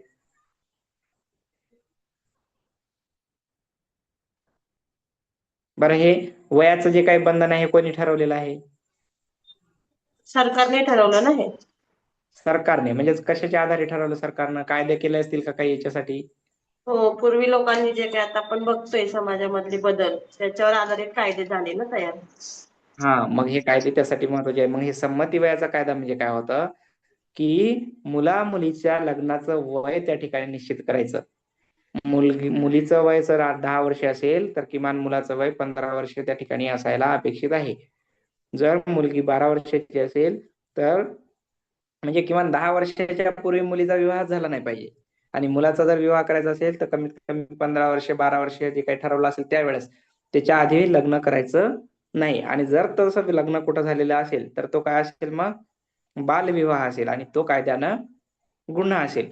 मग ही वयाची अट कालांतरानं जसं समाज जागृती होत गेली तसं तसं वाढत गेलं. मग आज आपल्याकडं मुलीच्या वयाची 18 वर्ष आहेत, मुलाच्या वयाची 21 वर्ष आहेत. आजही पहा, मुलीच्या वयाचे वय वाढवण्याच्या मागणी चालू आहे. ऐकलं का तुम्ही? कुठं पाहिलं का एखाद्या वृत्तपत्र, बातमी वगैरे कुठं? मुलीचं वय शिक्षणाचं म्हणजे लग्नाचं वय मुलीचं वाढवा म्हणून प्रवाह चालू आहेत कायदेशीररित्या. आणि हे 18 वरून 21 वर्ष करा म्हणतायत. ऐकलं का कुठे तुम्ही आता? याबाबत काही माहिती आहे? असो, ऐकलं असेल नसेल, सर्व बाबी तुमच्या नंतर लक्षात येतील. मग ही संमती वयाचा कायदा सुद्धा यांनी मांडला होता. आता इथं पहा, विठ्ठलरामजी शिंदे यांनी काय केलं? मुंबई येथे देवदासी प्रथेविरुद्ध परिषद भरवली. देवदासी, आता हे महत्वाचं आहे. देवदासी ही संकल्पना काय होती? तर देवाच्या नावाने नवस करायचं आणि मुलीला त्या ठिकाणी दान करायचं, देवाला अर्पण करायचं. आणि त्या मुलीनं लहानपणापासून मोठं होईपर्यंत सगळी देवाची सेवा करायची, देवाची दासी, या अर्थाने ही देवदासी अशी संकल्पना मांडली जायची. मग ही देवदासी जी असायची, लोक काय करायचे, पहिले खंडोबा नावाचा एक देव होता समजा प्रचलित, आणि आजही तो आहे. मग या खंडोबाला अंधश्रद्धेपोटी नवस करायचे आणि त्याच्यामध्ये सांगायचे की तुला देवदासी व्हा, तुझा आम्हाला पहिला अपत्य झालं, मुलगी झाली, मुलगा झाला, काय झाला, तर तुला आम्ही अर्पण करतो, असं नवस बोलले जायचे.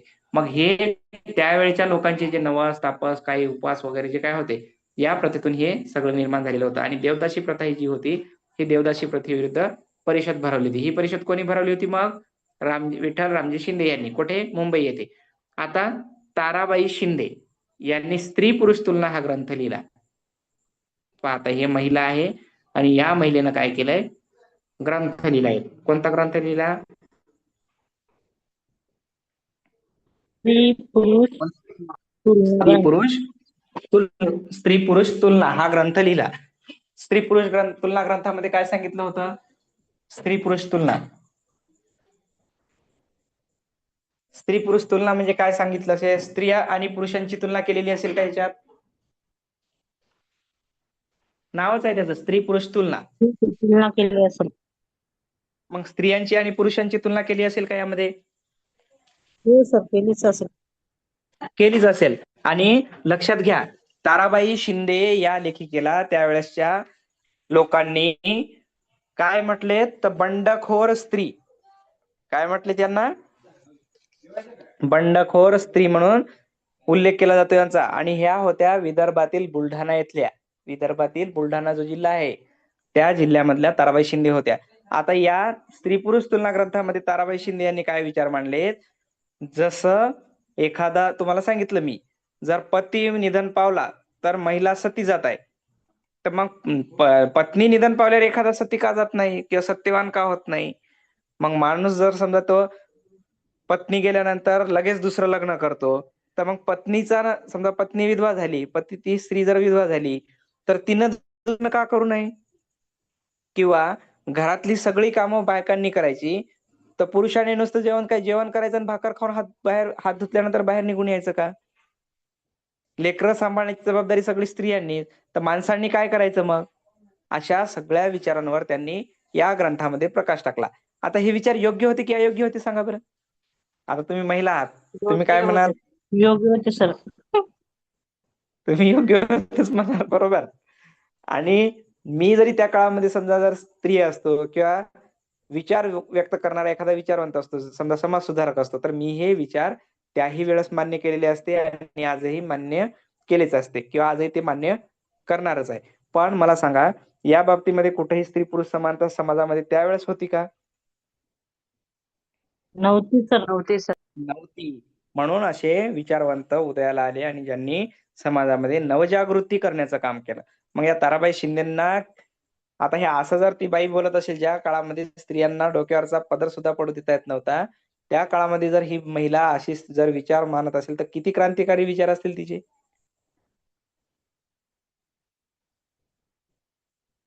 लोकांनी सहजासहजी या स्त्रीला सोडला असेल का? त्यावेळेसच्या विचार प्रवाहामध्ये किती विरोध झाला असेल या बाईला? स्त्री पुरुष तुलना, ताराबाई शिंदे. प्रश्न येतो, स्त्री पुरुष तुलना हा ग्रंथ कोणी लिहिला? असा प्रश्न यापूर्वीही आलेला आहे. कोणी लिहिला हा मग ग्रंथ? ताराबाई शिंदे. ताराबाई शिंदे. या ग्रंथातून अत्यंत जहाल भाषेत स्त्रियांच्या हक्कांचा त्यांनी पुरस्कार केला. जसं मी सांगितलं, लेकरं महिलांनी सांभाळते, तर मग माणसांनी काय फक्त नुसते ते त्यांच्यावर लक्ष ठेवणं काही काम नाही, काही नाही, फक्त कामं करायचे आणि महिलांना सोपून द्यायचे का? असं तेवढं त्याने म्हणजे प्रखड शब्द वापरले.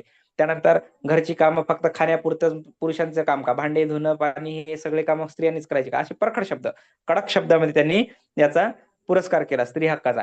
महर्षी धोंडो केशव कर्वे यांनी पुण्यामध्ये अनाथ बालिकाश्रम सुरू केला. अनाथ बालिकाश्रम मुलींसाठी होता फक्त. अनाथ बालिकाश्रम सुरू केला.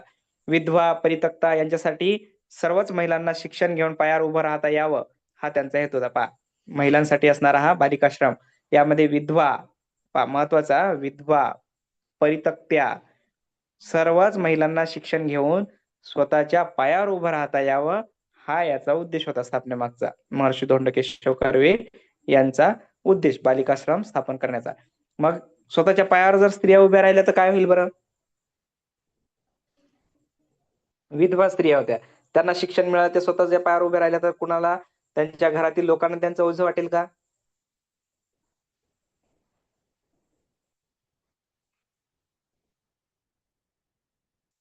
बरं चला, हे परितक्त्या एक शब्द आला. हे परितक्त्या म्हणजे काय बरं?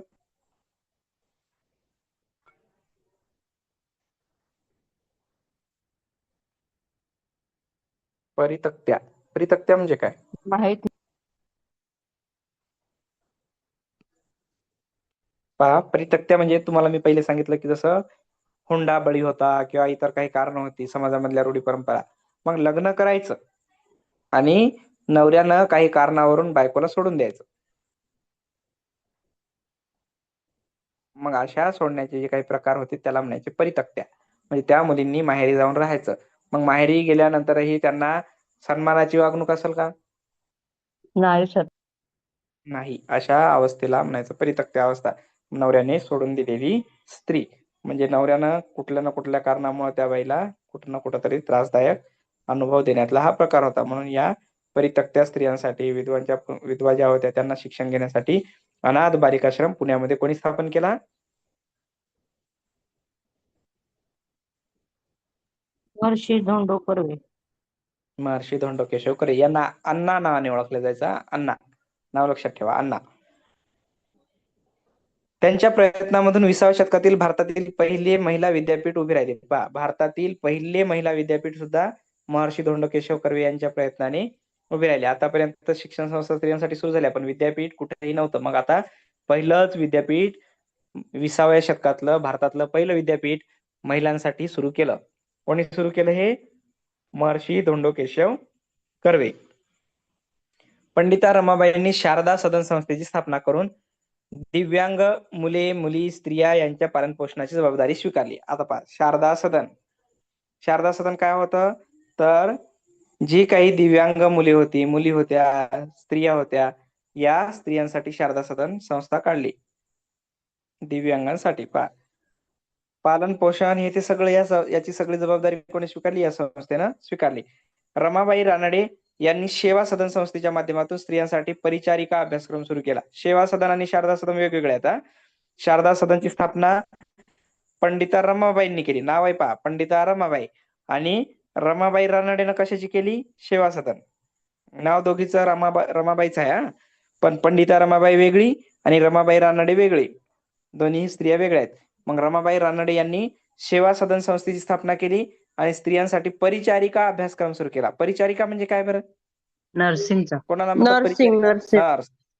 नर्सिंग, आजचं जे नर्सिंग. परिचारिका म्हणजे नर्स, म्हणजे त्यांना स्वतःचं आरोग्यविषयक समस्या असतील, आरोग्यविषयक काही अभ्यासाच्या संबंधाने ट्रेनिंग जे असेल किंवा शिक्षण जे असेल ते सर्व देण्याचं काम या अभ्यासक्रमाच्या माध्यमातून सेवा सदन संस्थेने सुरू केलं. त्यांनी स्त्रियांना मतदानाचा हक्क मिळावा म्हणून सरकारकडे मागणी केली. पहा, ज्या काळामध्ये स्त्रियांना घराच्या बाहेर निघण्याची परवानगी नव्हती, त्या काळामध्ये आता मतदानाचा हक्क मागायली ही बाई. आणि सरकारकडे मागणी पत्रक दाखल केलं की स्त्रियांना सुद्धा मतदानाचा हक्क मिळाला पाहिजे. स्त्रियावरील अन्यायाला डॉक्टर बाबासाहेब आंबेडकर यांनी आपल्या लेखनातून वाचा फोडली. महात्मा गांधींनी सुद्धा स्त्री शिक्षणाचा पुरस्कार केला. स्त्रियांनी स्वातंत्र्य चळवळी दरम्यान मोलाचे योगदान दिलेले आहे. आता हे समाज जागृती झाली स्त्रियांच्या शिक्षणासाठी, स्त्रियांच्या उद्धारासाठी सर्व समाजातून प्रयत्न झालेले आपल्याला या ठिकाणी दिसून येतात.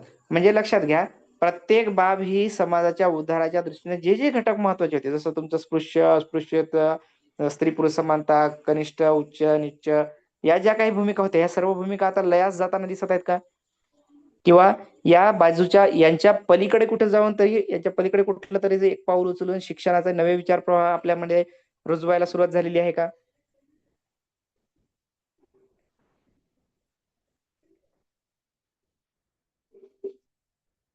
जाणवतंय का कुठं असे बदल?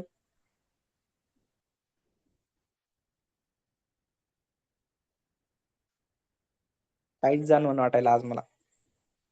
सर प्रश्न काय बोलले? समाजामध्ये जे काही रूढी परंपरेच्या पलीकडे जाऊन आता या विचारसरणी रुजवण्याचं काम क्रांतिकारी या शैक्षणिक विचारवंतांनी किंवा समाज सुधारकांनी केलेलं आहे, करत आहे. हे समाजाला एक नवं वळण लावण्याचं काम करतायत का? नव्या दिशा त्यांच्या पुढे ठेवलेल्या आहेत का या लोकांनी? किंवा हो या हो नवीन सर. विचारांचा लोक स्वीकार करत आहेत का? आता इथून पुढे करतील का? हो हो करतोय ना सर. करतील की सर, करतील. करतील. त्यांना त्या विचार प्रवाहाच्या मार्गाने आता पाऊलवाट करावी लागणार आहे. मग हे सगळं आता झाल्यानंतर काय झालंय पहा, आता या सगळ्या माध्यमातून विचार प्रवाह चालू असताना एक नवीन स्वरूपामध्ये रचना घडून आली. आता ही रचना काय होती किंवा या समाजामध्ये काय बदल घडले हे सुद्धा पाहणं उपयुक्त ठरतं. आता या झाल्या आपल्या धार्मिक रूढी परंपरा, ज्याच्यामध्ये आपण पाहिलं प्रार्थना समाज असेल, इतर काही समाजाच्या बाबतीत माहिती होती. आता इथे एक महत्वपूर्ण माहिती आहे आणखी, सिंगसभा म्हणून जी आहे ती पहा. सिंगसभा म्हणजे काय, तर शिखांमधील धर्म सुधारणेसाठी अमृतसर येथे स्थापना करण्यात आली या सिंगसभेची. सिंगसभा नाव दिले तिला, आणि शिखांमधील धर्म सुधारणेसाठी याचा स्थापनेचा उद्देश होता शीख समाजात शिक्षण प्रसार व आधुनिकीकरण घडवून आणणे. पुढे अकाली चळवळीने ही परंपरा सुरू ठेवली धर्म सुधारणेची. आता स्त्रीविषयक विचार काय केले यांनी पहा, स्त्रीविषयक सुधारणा मांडल्या. यामध्ये सतीबंदी कायदा, विधवा पुनर्विवाह, केशवपण इत्यादींचं त्यांनी काय केलं, समर्थन केलेलं आहे. आता हे लोकहितवादी यांनी जे काही म्हणलं तुम्हाला, त्यांनी शतपत्रे लिहिली. 1848 मध्ये महात्मा फुलेंनी पुण्यात पहिली शाळा काढली. केशवपण बंदीसाठी नाभिकांचा संप घडवून आणला. बालहत्या प्रतिबंधक गृह सुरू केले. मग केशवबंदी जी काय होती, महिलांना कुरूप करण्याचं जे केस कापण्याची जी प्रथा होती, त्या प्रथेच्या विरोधात नाभिकांना एकत्र केला आणि समाजामध्ये परिवर्तन घडवून आणण्याचं काम या लोकांनी केलेलं दिसून येते. मग या सगळ्या रचनानंतर आता ही शीख समाजामध्ये सुद्धा सुधारणा घडून आलेली दिसते. त्यानंतर आता काय झालंय, मुस्लिम समाजामध्ये सुद्धा अशा सुधारणा घडणं अपेक्षित होतं. मग मुस्लिम समाजामध्ये काय झालंय पहा, आता नव्याने विचार प्रवाह वाहू लागले. मग अब्दुल लतीफ यांनी मुस्लिम समाजातील धर्म सुधारणेला सुरुवात केली. आता हे प्राध्यापक, तज्ञ, म्हणजे उच्च शिक्षित व्यक्तिमत्व होतं सर सय्यद अहमद खान. यांनी लक्षात घेतलं की सर्व समाजामध्ये सुधारणा घडत आहे आणि माझा मुस्लिम समाज सुद्धा त्यामध्ये मागे आहे. म्हणून यांनी काय केलं, सुधारणेला सुरुवात केली आणि बंगाल प्रांतात द मोहम्मदन लिटररी सोसायटीची त्यांनी स्थापना केली. पहा, बंगाल प्रांतामध्ये द मोहम्मदन लिटररी सोसायटी या संस्थेची स्थापना केली. कोणी स्थापना केली? ही मोहम्मद अब्दुल लतीफ किंवा यांच्या धर्म सुधारणेच्या या प्रांताला सुरुवात झाली. यानंतर सर सय्यद अहमद खान यांनी मोहम्मद अँग्लो ओरिएंटल कॉलेज स्थापन केले. पाच स्त्रियां म्हणजे आता मुस्लिम समाजामध्ये शिक्षणाचा प्रसार करायचा, शिक्षणाचं महत्व रुजवायचं आहे, म्हणून सर सय्यद अहमद खान यांनी मोहम्मद अँग्लो ओरिएंटल कॉलेज स्थापन केले. पुढे याचेच रूपांतर अलीगड मुस्लिम विद्यापीठात झाले. त्यांनी आता या मोहम्मद जे काय होते सर सय्यद अहमद खान यांनी काय केलंय, पाश्चिमात्य विज्ञान व तंत्रज्ञानाचा पुरस्कार केला. पहा, विज्ञान व तंत्रज्ञानाचा पुरस्कार केलाय. पाश्चात्य शिक्षण स्वीकारलं, विज्ञानाचा अंगीकार केला. मुस्लिम समाजाने या सर्व बाबींचा स्वीकार केल्याशिवाय त्यांची प्रगती होणार नाही, असं ठाम मत या सर सय्यद अहमद खान यांनी त्यावेळी मांडलं. आता हिंदू समाजामधील इतर काही चळवळी होत्या. या चळवळी कोणत्या? पहा, हिंदू समाजाला सन्मानाचे स्थान मिळावे म्हणून 1915 साली हिंदू महासभा या संघटनेची स्थापना झाली. 1915. मग हिंदू महासभेची स्थापना विचारली जाते तुम्हाला, किंवा हे जे मोहम्मद अँग्लो ओरिएंटल कॉलेज आहे हे कोणी स्थापन केलं किंवा कुठे स्थापन केलं असंही तुम्हाला विचारले जाते. मग पंडित मदन मोहन मालवीय यांनी बनारस हिंदू विद्यापीठाची पायाभरणी केली. डॉक्टर केशव बळीराम हेडगेवार यांनी 1925 साली राष्ट्रीय स्वयंसेवक संघाची नागपूर येथे स्थापना केली. हा प्रश्न येऊ शकतो, ज्याला आपण आज म्हणतो RSS, राष्ट्रीय स्वयंसेवक संघ. याची स्थापना कोणी केली? डॉक्टर केशव बळीराम हेडगेवार. कधी केली स्थापना? 1925 साली. कुठं केली? नागपूर येथे. हिंदुत्ववादी तरुणांची शिस्तबद्ध व चारित्र्य संपन्न संघटना उभारणे हे याचे ध्येय होते.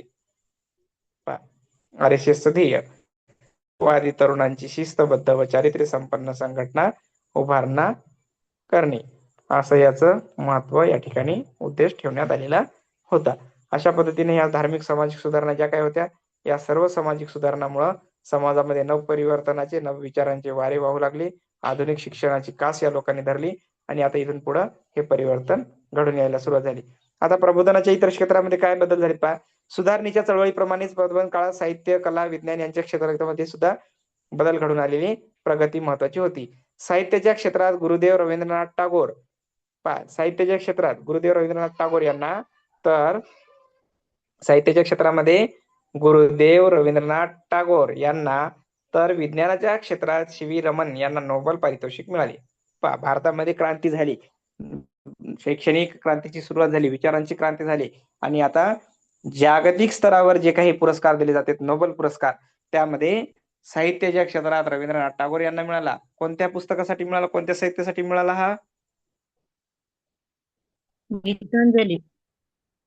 बरोबर आहे, गीतांजली. गीतांजलीसाठी हा पुरस्कार त्यांना देण्यात आला. आणि सी.व्ही. रमन यांना मिळालेला जो होता विज्ञानाच्या क्षेत्रात, सी.व्ही. रमन यांचं काय संशोधन असेल? रमन इफेक्ट. रामन इफेक्टच्या संदर्भाने त्यांना हा पुरस्कार देण्यात आलेला होता. म्हणजे जे पृथ्वीवर येणारे सूर्यकिरण आहेत हे थेट पृथ्वीवर आल्यानंतर त्यांचं पुन्हा परिवर्तन होऊन आकाशामध्ये ते जात असतात, असं काहीतरी रामन इफेक्टचा संशोधनात्मक विषय त्यांनी सादर केला होता आणि त्याला आज आपण रामन इफेक्ट म्हणून ओळखतो. हा यासाठी त्यांना विज्ञानाचं नोबेल पारितोषिक मिळालेलं होतं.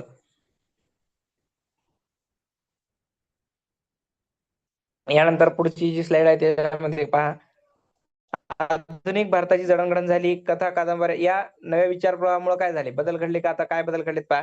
आधुनिक भारताची जडणघडण झाली, कथा कादंबऱ्यामधून स्वातंत्र्याची प्रेरणा मिळू लागली, समाज सुधारणेचा विचारही व्यक्त होऊ लागला. या काळात स्त्रिया लेखन करू लागल्या, जसं आपण ताराबाई शिंदे यांचं पाहिलं. नवी वृत्तपत्रे व मासिके ही समाज सुधारणा व राजकीय जागृतीची वाहक ठरली. कलेच्या क्षेत्रातही या काळात प्रगती झाली, कला निर्मिती चालू झालेली होती. संगीत अधिक लोकाभिमुख होऊ लागले. भारतीय शैली आणि पाश्चात्य तंत्रे यांचा मेळ घालून नवीन चित्रकला पुढे आली. विज्ञानाविषयी अनेक ग्रंथ लिहिले जाऊ लागले. भारताच्या प्रगतीसाठी प्रयोगशीलता व वैज्ञानिक दृष्टीचे महत्व लोकांना उमगू लागले. म्हणजे आता नव्या विचारांचं वारं भारतामध्ये वाहू लागलं होतं. जसं पाश्चात्य विचार घेऊन, म्हणजे आधुनिक विचार घेऊन युरोपियन लोक भारतामध्ये आले, आता त्यांची संस्कृती स्वीकारण्याचं किंवा त्यांची जरी पूर्णतः संस्कृती नाही पण आधुनिक विचार प्रवाह स्वीकारण्याचं वळण भारतामध्ये दिसून येऊ लागलं होतं. आणि हे गरजेचं होतं की नाही बरं? हो सर, गरजेचं होतं. आता यातूनच पुढं जे काही भारताच्या प्राचीन इतिहासाच्या अभ्यासाअंतर्गत जी काही सुधारणात्मक बाबी होत्या त्या आता आपण इथं अभ्यासूया. कलकत्ता येथे ब्रिटिशांनी एशियाटिक सोसायटीची स्थापना केली. पहा, ब्रिटिशांनी केली. भारतामध्ये 1857चा जो उठाव झाला त्याच्यानंतर 58चा जो जाहीरनामा आला आणि त्यामध्ये राणीनं सांगितलं होतं सर्वांना शिक्षण देण्यात येईल, सर्वांना समानतेची वागणूक देण्यात येईल, सर्वांना समान हक्क मिळतील, सर्व नागरिक एकाच तत्वामध्ये बसतील, असं सांगितलं होतं. मग आता या इंग्रजांनी काय केलंय पहा, याची सुरुवात म्हणून या सर्व बाबी शिकत असताना काहीतरी नव्यानं बदल केले आणि कोलकाता येथे ब्रिटिशांनी एशियाटिक सोसायटीची स्थापना केली. अनेक भारतीय व पाश्चिमात्य विद्वानांनी भारतीय संस्कृतीचा अभ्यास सुरू केला. संस्कृत, फारशी, अन्य भारतीय भाषांमधील हस्तलिखिते तपासून त्यावरील संशोधने प्रसिद्ध केली. डॉक्टर भाऊदाजी लाड, डॉक्टर राघव भांडारकर अशी काही भारतीय विद्वानांनी प्राचीन भारतीय संस्कृतीचा सखोल अभ्यास केला. आता आपली जी मूळ संस्कृती होती वैदिक धर्मापासून त्याच्या आधीची हडप्पा वगैरे जी काही संस्कृती होती त्या संस्कृतीचा आता या विचारवंतांनी अभ्यास सुरू केलेला आहे. आपल्याला प्राचीन समृद्ध वारसा लाभला आहे हे समजल्याने पहा, जसं आर्य समाजानं काय सांगितलं, वैदिक धर्माचं महत्व, की आपल्याकडं जातीपाती नव्हतं, स्त्री पुरुष भेद नव्हता, उच्च नीच असं भेद नव्हतं, सर्व काही समान होते, सर्वांना समान हक्क होते. हे समजल्यामुळे आता भारतीयांची अस्मिता जागृत झाली, बदल झाले. पुणे येथे भांडारकर प्राच्यविद्या संशोधन मंदिर ही संस्था गेल्या 100 वर्षापासून कार्यरत आहे. आता नवनवीन संशोधनाच्या बाबतीत सुद्धा हे कार्य करू लागले. मग वृत्तपत्र आले. वृत्तपत्रानं काय केलंय, अनेक इंग्रजी व प्रादेशिक भाषांमधून वृत्तपत्रे व नियतकालिके प्रसिद्ध होऊ लागली. या वृत्तपत्रांमधून राजकीय व सामाजिक जागृती घडवण्याचं काम सुद्धा केलं जाऊ लागलं. म्हणजे समाजामध्ये आता जागृती, नवविचार यांची रुजवणूक व्हायला सुरुवात झालेली होती. अशा सर्व रचना आता या पारंपरिक पद्धतीतून आपल्याला पुढे घेऊन जात असताना दिसत आहेत. म्हणजे आधुनिक युगाची सुरुवात आता भारतामध्ये झालेली आढळून येते. पारंपरिक पद्धतीला शह देत नव्या विचारांना आता आपण स्वीकृत करत आहोत. वृत्तपत्रे कोणती कोणती होती या दरम्यान पहा, दर्पण, प्रभाकर, हिंदू, अमृत बाजार पत्रिका, केसरी, मराठा अशा वृत्तपत्रांमधून सरकारच्या धोरणावर टीका होऊ लागली. पहा, लोक हुशार झाले. आता सरकारनं जसं पहिल्यांदा आपण पिळवणूक केली, सरकारनं जसं अन्यायकारक कर पद्धती वापरल्या, दुहेरी राज्य व्यवस्था आणली, तैनाती फौज आणली, त्यावेळेस इंग्रजाच्या विरुद्ध कोणी बोललं का याच्याविषयी?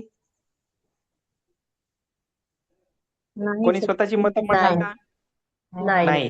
कारण लोकांना माहीतच नव्हतं हे मुळात काय आहे, कसं आहे, कुठून आलं, याचा अर्थ, याचा उपयोग कसा घेतला चालला, हे काही लोकांना माहित नव्हतं. मग याच्यावरती विचार विमर्श येतील का त्यावेळेस? नाही नाही. सर. येणारच नव्हते आणि ते आले नाहीत. पण आता आधुनिक काळामध्ये काय झालंय, लोकांमध्ये शिक्षणाचं महत्व वाढलं, शिक्षण संस्था स्वतःच्या वाढल्या, इंग्रजांनी शिक्षण संस्था सुरू केल्या, पाश्चात्य शिक्षणापासून सगळं नवीन आधुनिक पद्धतीचं शिक्षण सुरू केलंय. जसं आपलं प्राच्य विद्या होत्या, आधुनिक काळामध्ये त्याचं रूपांतर केलं, नवीन नवीन आढावे घेतले, प्राचीन युगापासूनचा अभ्यास करत करत आपली जी संस्कृती, इंग्रज आपल्याला म्हणायचे तुच्छ संस्कृती आहे तुमची. मग आपली प्राचीन हडप्पा संस्कृती इंग्रजांच्या पुढे मांडली लोकांनी संशोधनातून. आमची हडप्पा संस्कृती, तुमचा जेव्हा कुठं आमच्या भारतभूमीवर पाय सुद्धा नव्हता तेव्हा आमच्याकडे हडप्पा संस्कृती, मोहनजोदडो संस्कृती, जेवढ्या एवढ्या सगळ्या प्रगत संस्कृती होत्या, तेव्हा तुमची इंग्रजांची संस्कृती काय आहे, असं लोक आता सवाल विचारू लागले, इंग्रजांवरती टीका करू लागले. आणि हे कार्य वृत्तपत्राच्या माध्यमातून करू लागले. प्रत्यक्ष बोललं तर काय होत असेल बरं, लगेच इंग्रज कायद्याने त्यांना शिक्षा देत होते. पण वृत्तपत्राच्या माध्यमातून आता मत व्यक्त करू लागले, कारण वृत्तपत्र घराघरात पोहोचू लागलं, लोकांच्या प्रत्येकाच्या विचार प्रवाहामध्ये ते रुजू लागलं, प्रत्येक ठिकाणी ते जाऊ लागलं. प्रत्येक व्यक्ती तिथपर्यंत पोहोचत नव्हता, पण त्याचे विचार या वृत्तपत्रातून पोहोचू लागले. जसं मी तुम्हाला सांगितलं, इंग्रजांच्या सुविधा, रेल्वे प्रवासाला शक्य झालं, टेलिफोन, संदेश द्यायला महत्व आलं, टपाल, पत्र पाठवणं शक्य झालं. त्या सर्व व्यवस्था ज्या होत्या या शिक्षणाच्या प्रवाहानं आता भारतीय लोक सुद्धा काय करायला लागले, त्यांच्या जे काही योजना आपल्या भारतामध्ये होत्या, सोयी सुविधा होत्या, त्यांचा वापर आता इंग्रजांबरोबरच भारतीय लोकांनी सुरू केला. म्हणजे बदल घडले की नाही? बदल घडले. हो सर. बदल घडले, आधुनिक विचार सुरू झाले, आधुनिक विचारांची कास निर्माण झाली. म्हणजे या सर्वातून हे घडत गेले. आता ही जी काही वृत्तपत्रे होती, ती वृत्तपत्राचं महत्व तुम्हाला थोडक्यात सांगतो. वृत्तपत्रे आता जी आपण वर पाहिली, या वृत्तपत्रांच्या संदर्भाने एक माहिती आहे, ती माहिती आपण या ठिकाणी शेअर करूयात.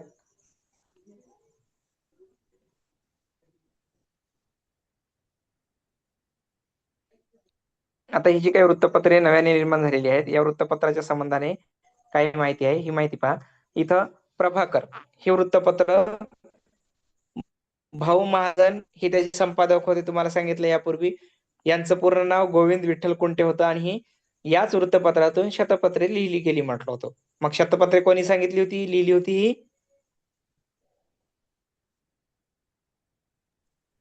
लोकहितवादी गोपाळ गणेश आगरकर. गोपाळ गणेश आगरकर. नाव आणि व्यक्ती वेगळी झाली की? लोकहितवादी बरोबर सांगितलं, पण त्यांचं नाव गोपाळ हरी देशमुख. गोपाळ हरी देशमुख. हा, इथं चुकू नका, कारण नाव गोपाळ आगरकर आणि गोपाळ देशमुख फरक आहे.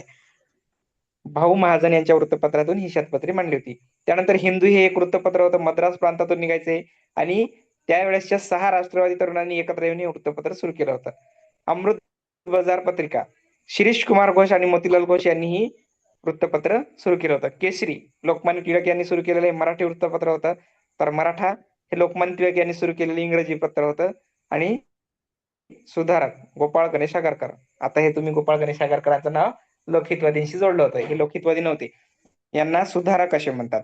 मग सुधारक हे वृत्तपत्र त्यांनी सुरू केलं, त्यामुळे यांना सुधारक सुद्धा म्हणतात. आणि यांनी सुधारणेच्या बाबतीमध्ये अनेक विचार प्रवाह नव्याने मांडलेले होते. हे विचार प्रवाह त्यांच्यासाठी समाजासाठी महत्वपूर्ण होते, म्हणून यांना सुधारक या नावाने सुद्धा ओळखले जाते. सुधारक म्हणून मग हे गोपाळ गणेश आगरकर. आणि त्यांचं वृत्तपत्र सुद्धा कोणतं आहे? सुधारक हे त्यांचं वृत्तपत्र सुद्धा देण्यात आलेलं आहे. मग हे सगळं काही रचना जी आहेत, या रचना महत्वाच्या आहेत. असो, यानंतर आपण आता नव्या आधुनिक विचारांच्या प्रवाहाकडे वळणार आहोत. त्यामध्ये राष्ट्रसभा असेल, राष्ट्रसभेची वाटचाल असेल, या सर्व बाबी आपल्याला शिकायच्या आहेत. उद्याच्या तासिकेमध्ये आपण नव्याने भेटूयात. आपली पुढील विषयाची तासिका जी असेल ती आपल्याला आता यानंतर कंटिन्यू करायची आहे. पुढील विषयाच्या संदर्भाने आपले तज्ञ मार्गदर्शक या ठिकाणी उपस्थित झालेले आहेत. आजच्या या तासिकेला आपण या ठिकाणी थांबूयात, विराम देऊयात.